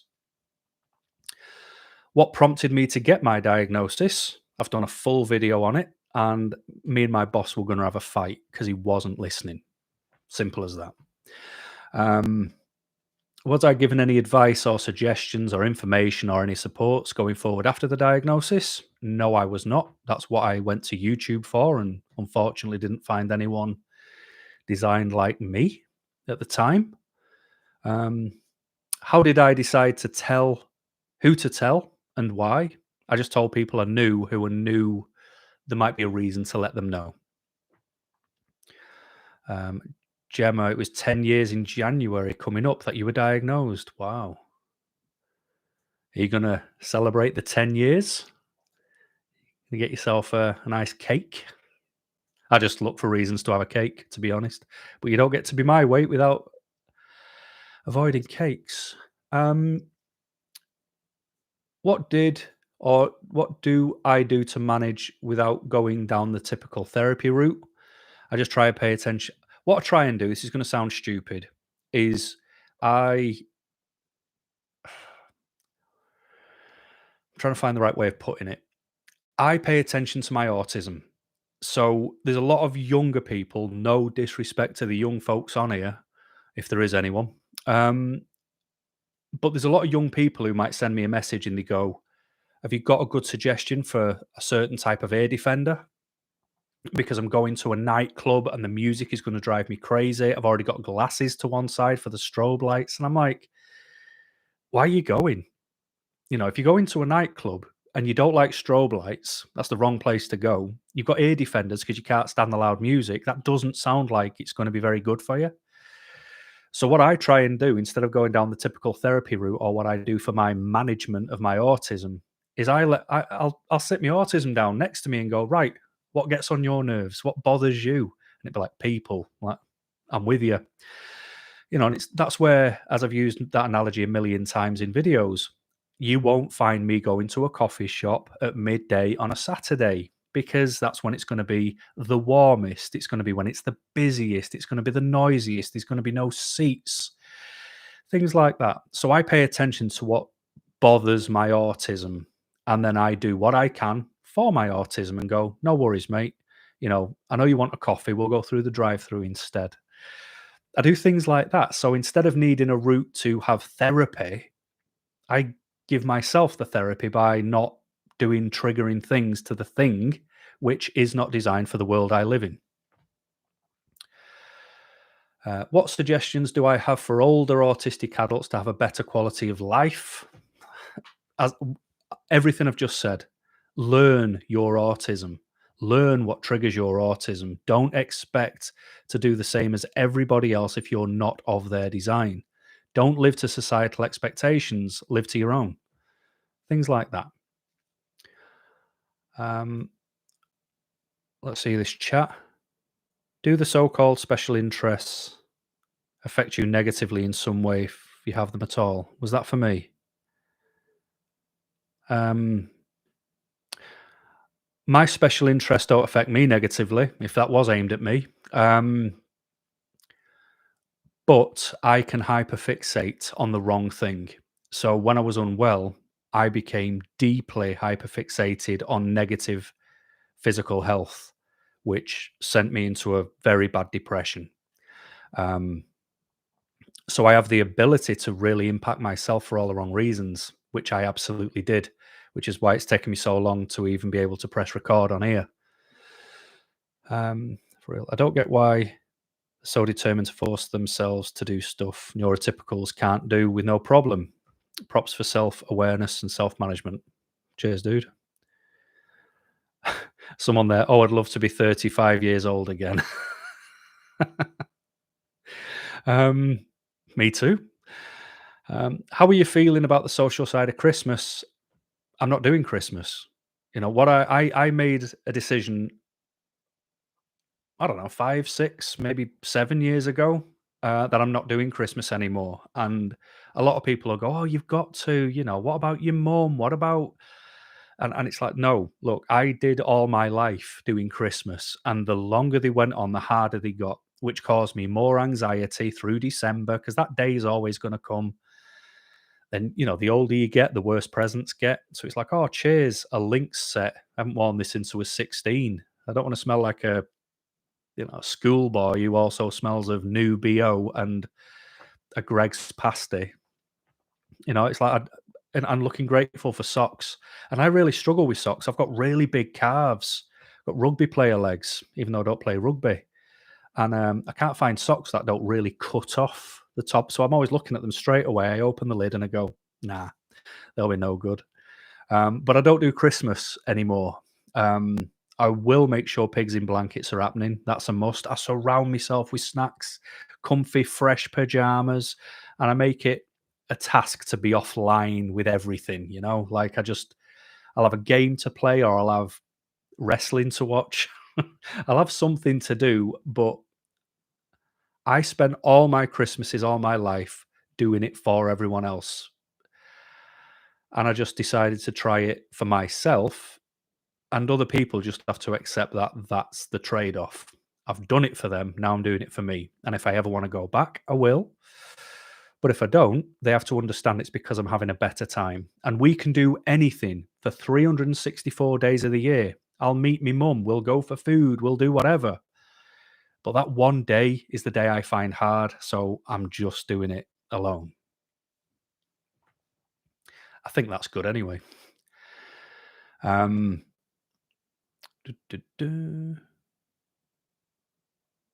Wait, am I the kid here then? 32. Yeah, you are, mate. You are well young.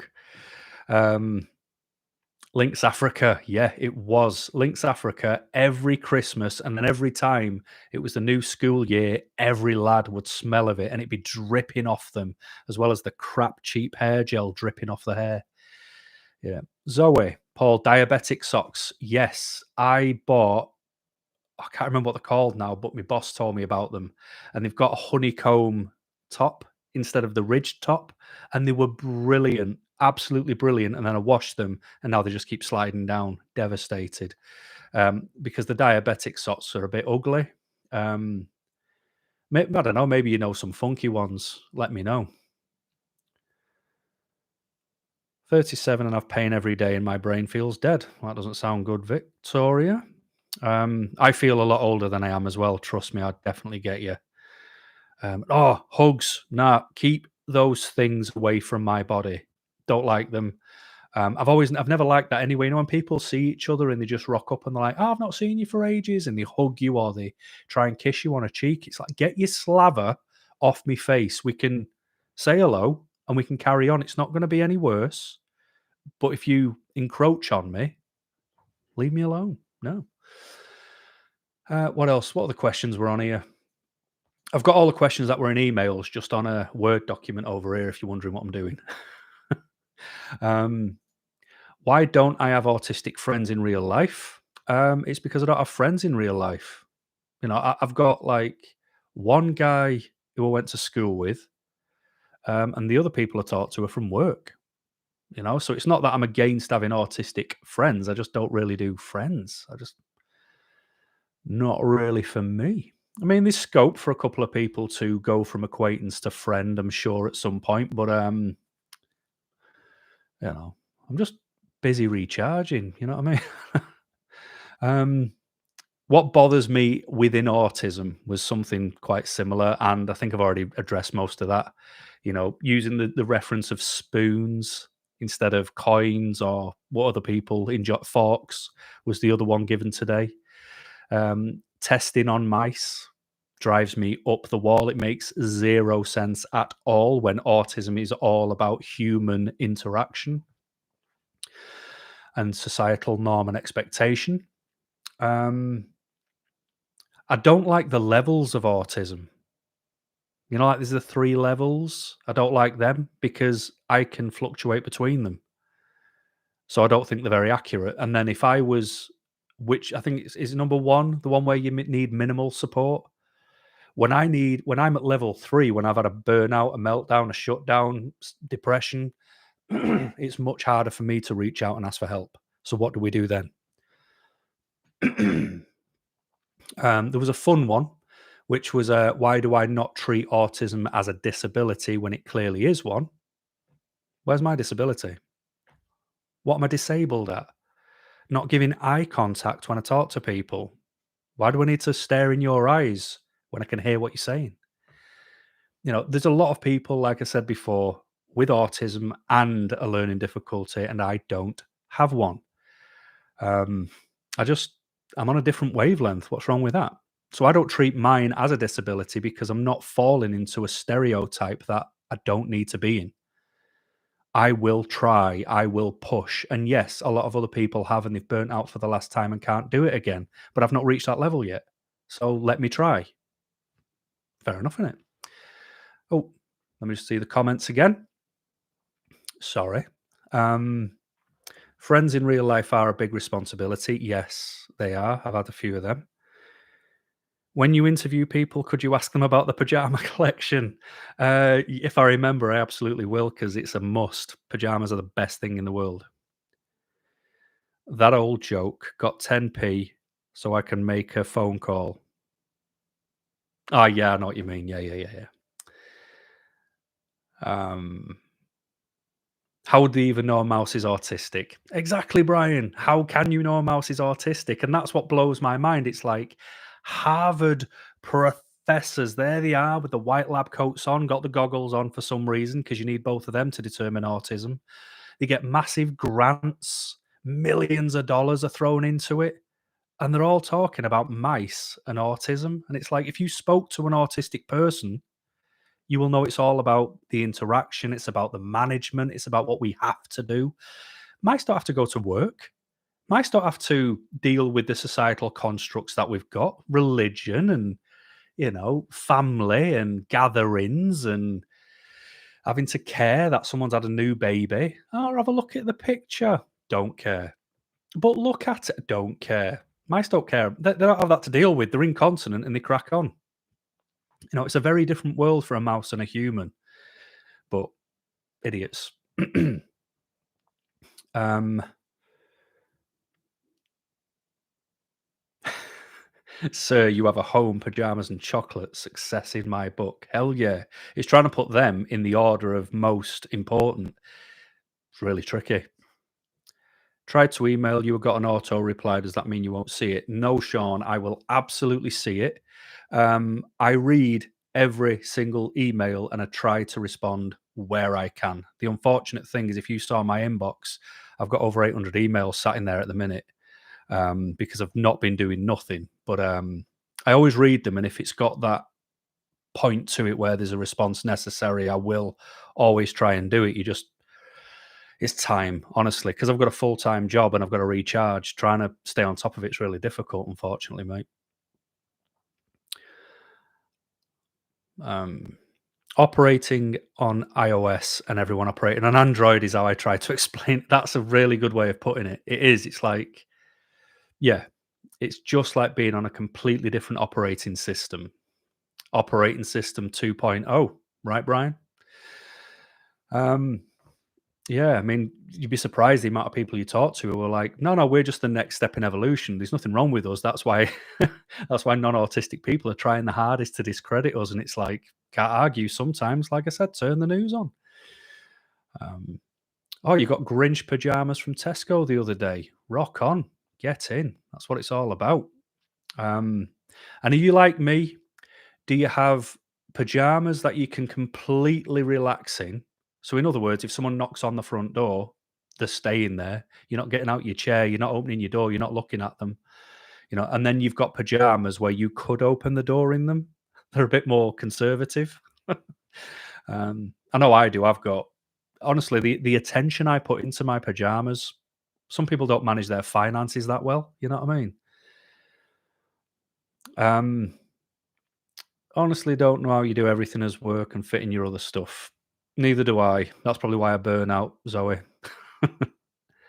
A Marvel snuddy. What's a snuddy? It's a new one on me. I've got an hoodie, the massive baggy ones. I've got one of them. They're decent.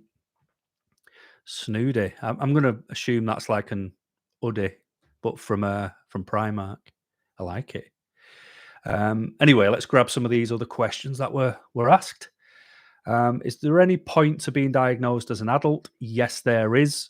The main point is you don't know what's around the corner, and I've just mentioned talking about burning out, and some people can burn out for the last time. Having that diagnosis in England, especially, no one's going to take you seriously if you're self diagnosed in England. That's just the facts of it, unless you've got a very understanding doctor. But I promise you, my doctor wouldn't care less because they don't care that my knee blew up, you know. So if you ever needed support, assistance, you were going to go down the PIP route, then having it diagnosed is absolutely crucial for all of that. And it might not be for today, it might be for tomorrow. So I would absolutely say there is a point of being diagnosed as an adult. I've kind of addressed this, and it was one of the negative kind of points to it, which said, should I even bother trying to make something of myself? Yes, because our minds need things to do. They really do. And you've got to know what it feels like to lose, and you've got to know what it feels like to win, to go, I didn't like that losing feeling. I'm going to win. You've got to know what it feels like to achieve something, because especially to pick on me, I look at everyone around me and how easy they seem to have it, how they can do an exam and then just stand up and wander off. And I'm there stressing over it to the very last second. I get so stressed, I'm worried that my hand is going to hurt, from writing. I'm like, please don't seize up because my handwriting's terrible enough. Please just last long. I put myself in such a mess. So when I achieve something or earn it, it is so important for me to have that feeling.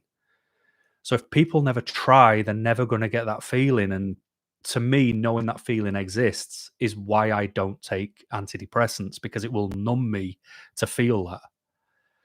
And I need to feel the sense of achievement no matter what it is. Like even if it was just getting my house in order, if it was in disarray for so long. That'd be the sense of achievement.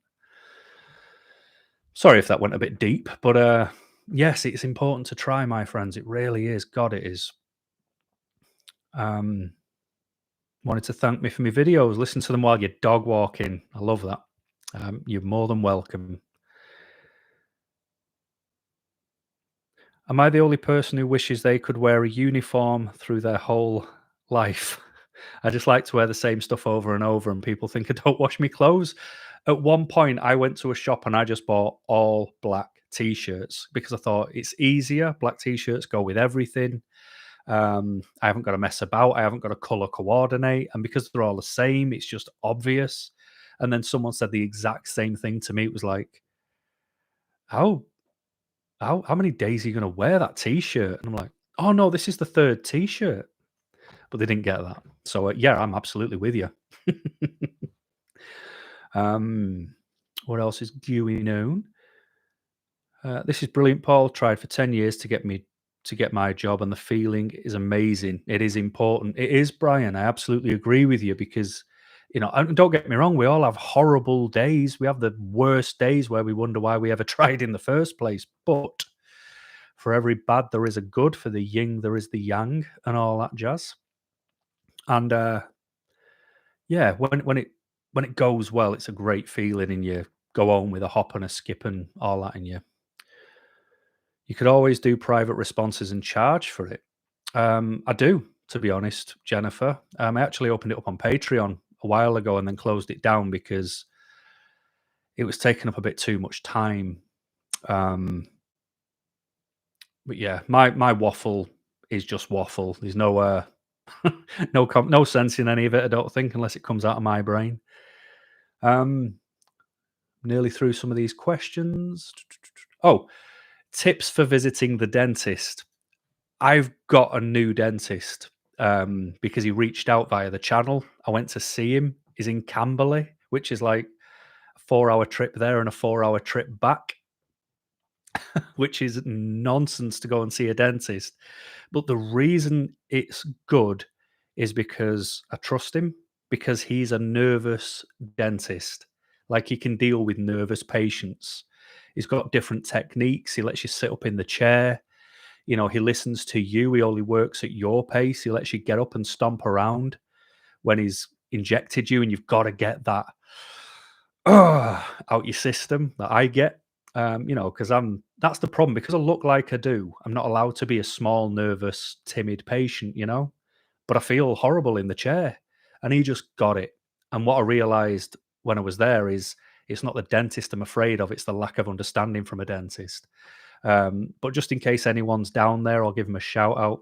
It's called Atrium Dentist or Atrium Dental, and it's in Camberley. And he's my type of dentist. And so the tip for visiting the dentist is you've really got to just do the rounds and try and find someone who's on your wavelength. Ask what they do for nervous patients. Ask if you can sit up in the chair. Ask if you can take breaks. Ask about the numbing agent they put in your mouth for injections, because you can get some for such, like, there's such different tolerances. And I never knew half of this stuff until he explained it all to me. And I've had a tooth out with the guy. He did a filling. I went back to see him, not because the filling was an issue, but because I've got this existing issue. And he took the filling out, he did, and put a brand new type of filling in, which has softened some of the other issues that I always had ongoing. So he really listens, and it makes the world a difference. So yes, dentists, find a good one. Sounds like a gem of a dentist. He is, mate. Spot on. Am I weird for actually enjoying going to the dentist? Yes, you are. It's great. I actually don't mind going to the dentist and still until they want to stab me in the face with a needle, and that's my problem: is needles. Needles. It's like I can deal with being punched in the face. Not that I want to be punched in the face, but I can deal with that more than I can for a needle, because it's that sharp intake that it's the shock of feeling that sharpness. It makes me head instantly burst out in a sweat. It feels like I've got needles on my head. My body temperature changes, my heart rate beats, or my heart beat races, should I say, if I put my words in the right order. So I just really freak out with needles. But anyway, another question was, do I play online gaming? Yes, I do, but I have lots of problems with that too, because if you play like Grand Theft Auto online, everyone just wants to kill you. And it's like, no, I just want people to do the missions with where you need more than one person. Because like everything is solo player for me, everything. But it would be all right on occasion to play with other people where you're actually just, or you could all be in the same lobby and no one's attacking you. You can just walk past them and they're not going to pull a gun out or a bazooka and blow you up, you know. So I do play online gaming. I'm just anonymous, but it'd be all right on occasion to find someone who'd be all right. I'm going to give up on them questions now. Would I ever get a tattoo? I would love tattoos. I've had a want for a tattoo probably before I could spell the word tattoo. You know, I'd love sleeves, decent sleeves. I always wanted a Polynesian tattoo down my arm, even though I'm not Samoan. But I never did because I was either never near a good tattooist, didn't have the money, or my needle phobia was too strong. It was definitely one of them reasons. I would suit them. Cheers, dude. And because I've had so many needles recently, like for taking blood, for having injections in my mouth, I'm kind of in that zone where I could go and get one, but I'm not near. I'm not near a good tattooist at the minute. There's no decent ones where I live. You wouldn't trust them to draw your curtains. You know, they're terrible.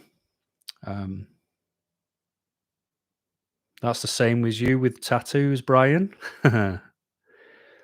See you back. Missed your vids. Hope you're doing okay. I'm not back yet. And once this is saved, you'll have a listen back. You'll hear my plans because I want to do interviews with people and all that jazz.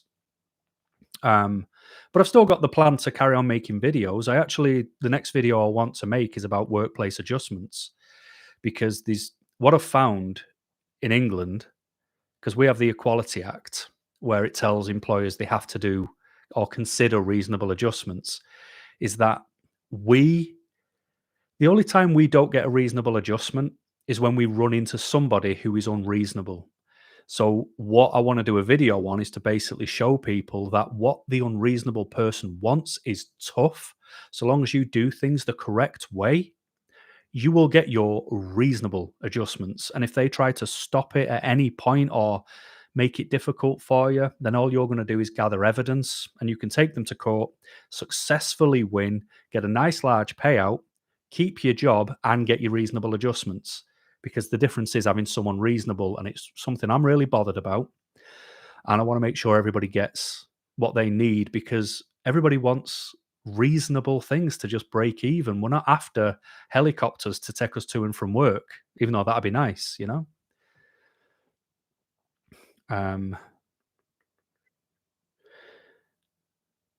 What would reasonable adjustments look like? Well, in the video that I've got planned, I'm going to share with you my reasonable adjustments that I've got at work. Because I had one that took around 16 months to get past. And someone in my workplace really helped me out because I was at a dead end and I met him quite randomly through autism and he really helped sort of bridge the gap and now I've got it. So yeah, but I've got so many because they're all reasonable. You know, nothing's putting anybody at a disadvantage. Nobody's taking any more of my work on. Nobody is being disadvantaged at all. I'm giving if I'm expected to do between 90 and 100% of my work, I still can. It's I'm giving up nothing but gaining things that just help me be able to do my job because what a lot of employers don't get is I don't care. Outside of the job, I'll do my job. The job description, I'll do it. But if you want me to care about workplace politics, what Deborah did on the weekend, Gloria's new grandkid pictures, stuff like it's not relevant. I want to do my job and I will help everyone in my work, but just please let me do my job. That's kind of the way I am. And the reasonable adjustments help a long way there. I've literally just handed in my NVQ3 assignment today. It was for the Equality Act and GDPR. Wow. Um, I actually got, what did I get? A level 6 in accident prevention. I don't know. It's basically how to do accident investigation because I just wanted to make sure I was doing it right, and I was doing all right. So that was all right. Um, was I successful with the parking badge? Completely forgot about that. No, they sent me probably the most confusing document I've ever seen in my life. And it was sort of saying, you can fill this out if you want, but you're going to need your doctor to sign it off. And it's like, And all the questions were for a doctor, but it told you could fill it out yourself. But then to take it to my doctor, who didn't diagnose me with autism, who actually doesn't know much about autism, to then fill in this form about autism and they don't know me and why I'd need the blue badge. I thought I just need some time to deal with this. And I became unwell and completely forgot about it. But something I'm going to charge down, and I am going to apply for PIP. Yes. Someone sent me a PIP form that they filled out. I think it was for somewhere like Cornwall or Devon, just so I could see the form that they generally go down the route of. But yeah, and the reason I'm going to apply for PIP is because of autism tax. Like I have limited food groups I can eat, so the food groups I need to eat cost more than what other people would eat. When I'm too burnt out and stressed, I can't approach a kitchen, so I have to get a takeaway. That's an autism tax. Buying clothes that feel comfy enough to wear, that's an autism tax because unfortunately for me, they cost more because they're decent. So yes, I've got over the I'm not going to apply for it thing. I've decided to go, no, screw it. I'm going to apply for it. And if they want to challenge me, I'll challenge them back. Not a problem. Don't recommend the tattoos. Nothing is worth having on your body for a lifetime. Don't know. I like my beard. If you've got chins like me, you want a beard to cover them up. Um, but yeah, I'd never get a tattoo like, if I was just flicking through a book and I went, oh, I like that picture of a panther with its claws out that everyone's got. I'd have to potentially half work with a tattooist to try and design mine because I know why I'd want what I'd want. Yes, try not to mask when you fill in your PIP forms. I couldn't agree more. I tell people this when they go for their autism assessments. Get that mask off. Be as open and honest and vulnerable as you can and treat everything as if it is the worst day. Because when you're feeling great, you can do things. But when you're feeling terrible and run down, everything is like climbing Everest. And what if you end up with multiple days, weeks, months that are those bad days? So you have to treat when you fill these forms out or go into your autism assessment as if it is your worst day. It makes the most sense to me. Really love the autism tax example.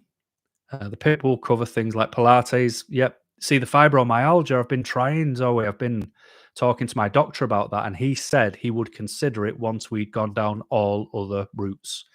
And I'm pretty sure we're at the end of all other routes now. So that'll be interesting. You had a tattoo that took you 2 years to figure it out. You mean it took you 2 years to figure out what you had done, or it took you 2 years to figure out what you wanted? Am I going to do more lives? If people want it, yeah. I'll try and throw one in again at some point. Still trying not to mask. I don't know how yet, even alone. Look. I get that. My unmasking is easier for me because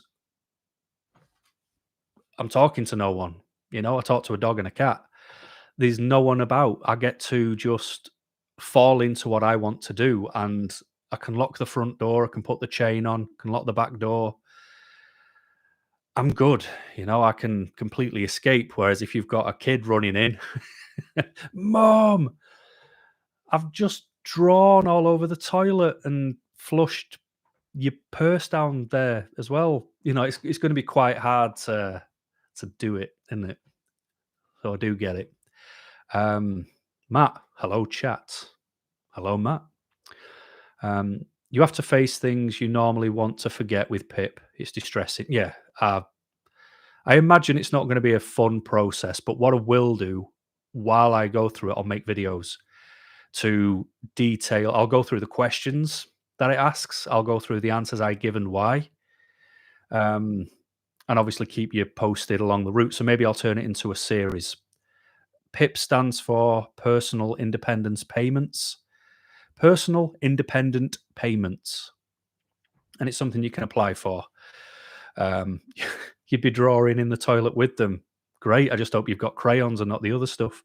But yeah, it's just something you can apply for if you feel you need, like maybe the finances would bring a bit of assistance and it's not means tested. So even millionaires could apply for it if they wanted to, you know. Is anyone else here getting overwhelmed by constantly reading chat and listening? Yeah, me. Because the chat, thankfully, it slowed down. But before, when it was flying up, it was really difficult to try and stay on task. So yeah, I've found it quite difficult as well. I've got to be honest. But yeah, I'll definitely be applying for PIP. But like I say, I'll turn it into a series because if they decide to cut me off at the knees and not consider listening, I'm nearly at 5,000 subscribers. That's a lot of people to moan to, isn't it? You know, and say, email this person, tell them they're a muppet. You know, then that'll help as well. But I think it's important to share even things like that just because there'll be other people who might be afraid to pull the trigger to go through the process. And it's just unfair that every system is designed to keep vulnerable people who are quite introverted down. There's no outlet for us and there's no way we can be on an even keel. So that's why I've decided, while I feel all right, to take on the battle. It's what I want to do anyway. You hide it well, Paul. Masking at its best or worst. It's definitely at its worst because I am fading. I can feel it. So we'll have to wrap this up very shortly because I need to breathe out. I need my face to go blood red. I need to rip this top off and go and get, me Udi on, for example. Get my socks off. My feet need to breathe. So yeah, masking's always hard. I mean, even though this is for a great reason, I'm enjoying talking to everyone. It's been quite a solid time to mask, hasn't it? I was at the new pain clinic in the middle of a flare-up, freaking out from the autism uncertainties. Even their therapist didn't understand late autism. You doctor, you know what it is? There's so many people who don't understand autism, and a lot of autistic people rely on other people to sort of help them along with that, but they don't get it either. Especially GPs in England, if that's not their speciality, they know as much as anybody else who might just pay attention to about 2 weeks in a course. It's not great. It's horrible, to be honest. Get a cuppa. Yeah, man, I'll get a cuppa. In fact, it's Friday night. Might get something a bit stronger than a cuppa, or put something in my cuppa. Or have a beer in a cup. Have you ever drank a beer from a cup? Like a mug with a handle? I've had a glass tankard. I don't know. What a weird thing to think about right now. You're already on the rum. Go on.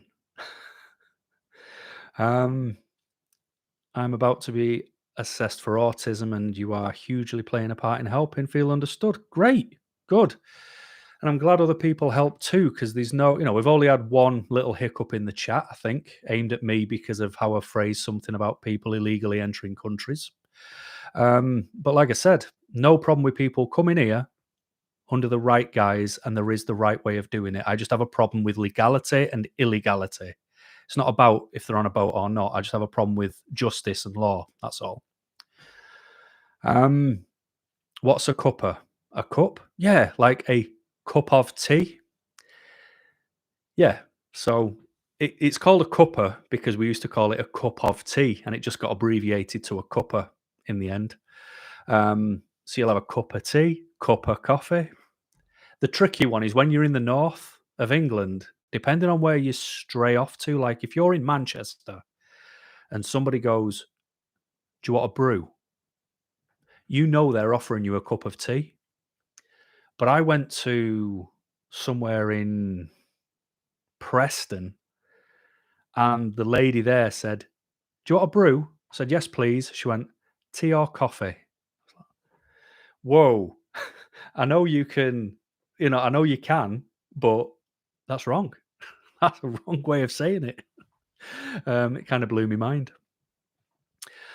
Um, so there you go. A cuppa is a cup of tea or coffee. See, in Manchester, it's just tea. Um, brew means beer. It's behind something on my chat. I can't see it. Can I move that? I don't know. Um, but if brew means beer, yeah. See, cuppa, tea only. Oh, a brew means beer. Wow. So if somebody see that'd mess me up. If I went to work and someone goes, "Do you want a brew?" I'm like, "Yes, please," and they just crack open a Stella and bang it in front of me. I mean, I'd drink it, courtesy and all that. But no, it's a cup of tea from where I'm from. Anyway, 2.5 hours, 105 people knocking about, 108 thumbs up, more thumbs up than people. My family from Preston. I'm Welsh. Say cuppa. My family say brew. As long as we're getting a drink. It's the first question I ask when I go to buildings when I'm about to start the audit. I go, right, question one, is your kettle broke? They go, what? No, why? So, oh, it's just I've been here for a while and no one's offered me a drink. Just bit. And they're like, I'm so sorry. Do you want a brew? Like, tea or coffee? Anyway, is there any questions I can respond to? Or am I Stella? Game on. Is there any questions I can waffle an answer to, or are we all suitably satisfied that I waffle too much nonsense when it's live and I'll escape and get into pajamas, be very stressed out from doing this and just hope it was all right? Nice hanging out. It was nice being here. But if anyone's interested in those interviews, like I say, the email is oldandautistic@gmail.com. Just reach out and I'll stick it in a folder for when I'm considering getting them done. Oh, Matt, you had a question on the chat. Sorry, man. How does one's self get treated for or diagnosed for autism? Would you mention the local GP? You've got to get a referral at minimum from a GP in England. So you can't, even if you went private, you can't just phone them up and get booked in. You've got to get that referral from your GP anyway. So you've got to start at the GP. You go to them, tell them that you've got a inkling that you might be autistic and you want to follow that route through. They'll ask you some basic questions and decide whether, and that's where you'll make the decision whether you want to go through the NHS route, which will take a year or two, or the private route, which is pricey, but you can get it done within a month. Doodling on the public gay walls, always a yeah, the writing on toilet walls was always. I always wondered whose phone number was that. Like nobody went to a public toilet with a real phone number and banged it down. I just don't know how many people. Like, why do so many people who use public bathrooms have a pen on them? I haven't got a pen on me. I've never got a pen on me, but everyone who uses a bathroom's got a pen on them. Who poos with pens? Have I ever been called Keith Lard on a visit? Yes, I have. And I actually knew the real Keith Laird it was based on because he was based up in the Manchester Fire Service region. So I know he was taking the mick out of on Phoenix nights as well. Does it matter if the person has social media? Because I don't, but I'm considered. No, not at all. If I don't care if anyone's on social media or not, I care if you've got a story to tell and you want to share it. I'm not one of them people who's going to go because when I first joined YouTube, I reached out to a lot of the creators and the emails I got back were like, let me know when you've got 10,000 subscribers and then we'll talk. It's like, no, that's horrible. If you've got a story to tell, you've got a story to tell. I'm interviewing people with a story, a life story that might be useful for other people to hear. My GP made me write my own reasons for referral. Do you know what, Helen? That isn't the first time I've heard that. And there's so many reasons why a lot of people who think they've got autism create their own notes originally because they're so afraid of being wrongly misdiagnosed because of the lack of this education. Um, a cup of beans with a sausage used as a spoon. You're not going to lose me on that one. I'm absolutely with you. Love stuff like that. Did I ever stay at the fire college at Stow on the Wall? No, I didn't. Um, when I was knocking about the fire service, everything was done out of Thompson Street in Manchester. So I never needed to go there. Although I am thinking of doing a fire course in the future, and I'm not sure if that's where it's based. I was thinking of doing a fire diploma just as a sweetener for my brain because I'm starting to miss the arguments in fire. I think I'm just coming back with a bit of a vengeance, and I want to start putting the world to rights wherever I can. Creating your autism list, 8 pages and growing. Listen, Jazz, there's someone, they might not still be in the chat, but they've done over 100 pages and it's ridiculously detailed. And I'm pretty sure the person they went to get diagnosed from is going to use that as a Bible moving forward because it was that detailed. And they even said to the person, I've learned a lot from you. That's the important thing. They're not all singing and dancing and the fountain of knowledge. They will learn as they go along too. So it's important to make sure that we unmask, tell the truth, be honest, and share the things which make us feel like we stand out, even though it's not our fault. So I'm an NHS specialist in Basingstoke and was diagnosed with ASD type 1. All right. Working on your list. Asked your closest. All right, yeah, it's a good idea to have people who know you the best to put stuff together as well. I just don't agree with the idea of a fully grown adult having the mum tell the specialist how they were as a child. It's like I did lots of weird stuff as a kid that I don't do anymore. I'm a different person now. If I lined things up when I was 8 months old, what impacts that got on when I'm over 40? I am worried when being assessed, they will attribute my symptom to childhood trauma. Make sure you are the one who differentiates if you were to go through the assessment then to prove you can see the difference.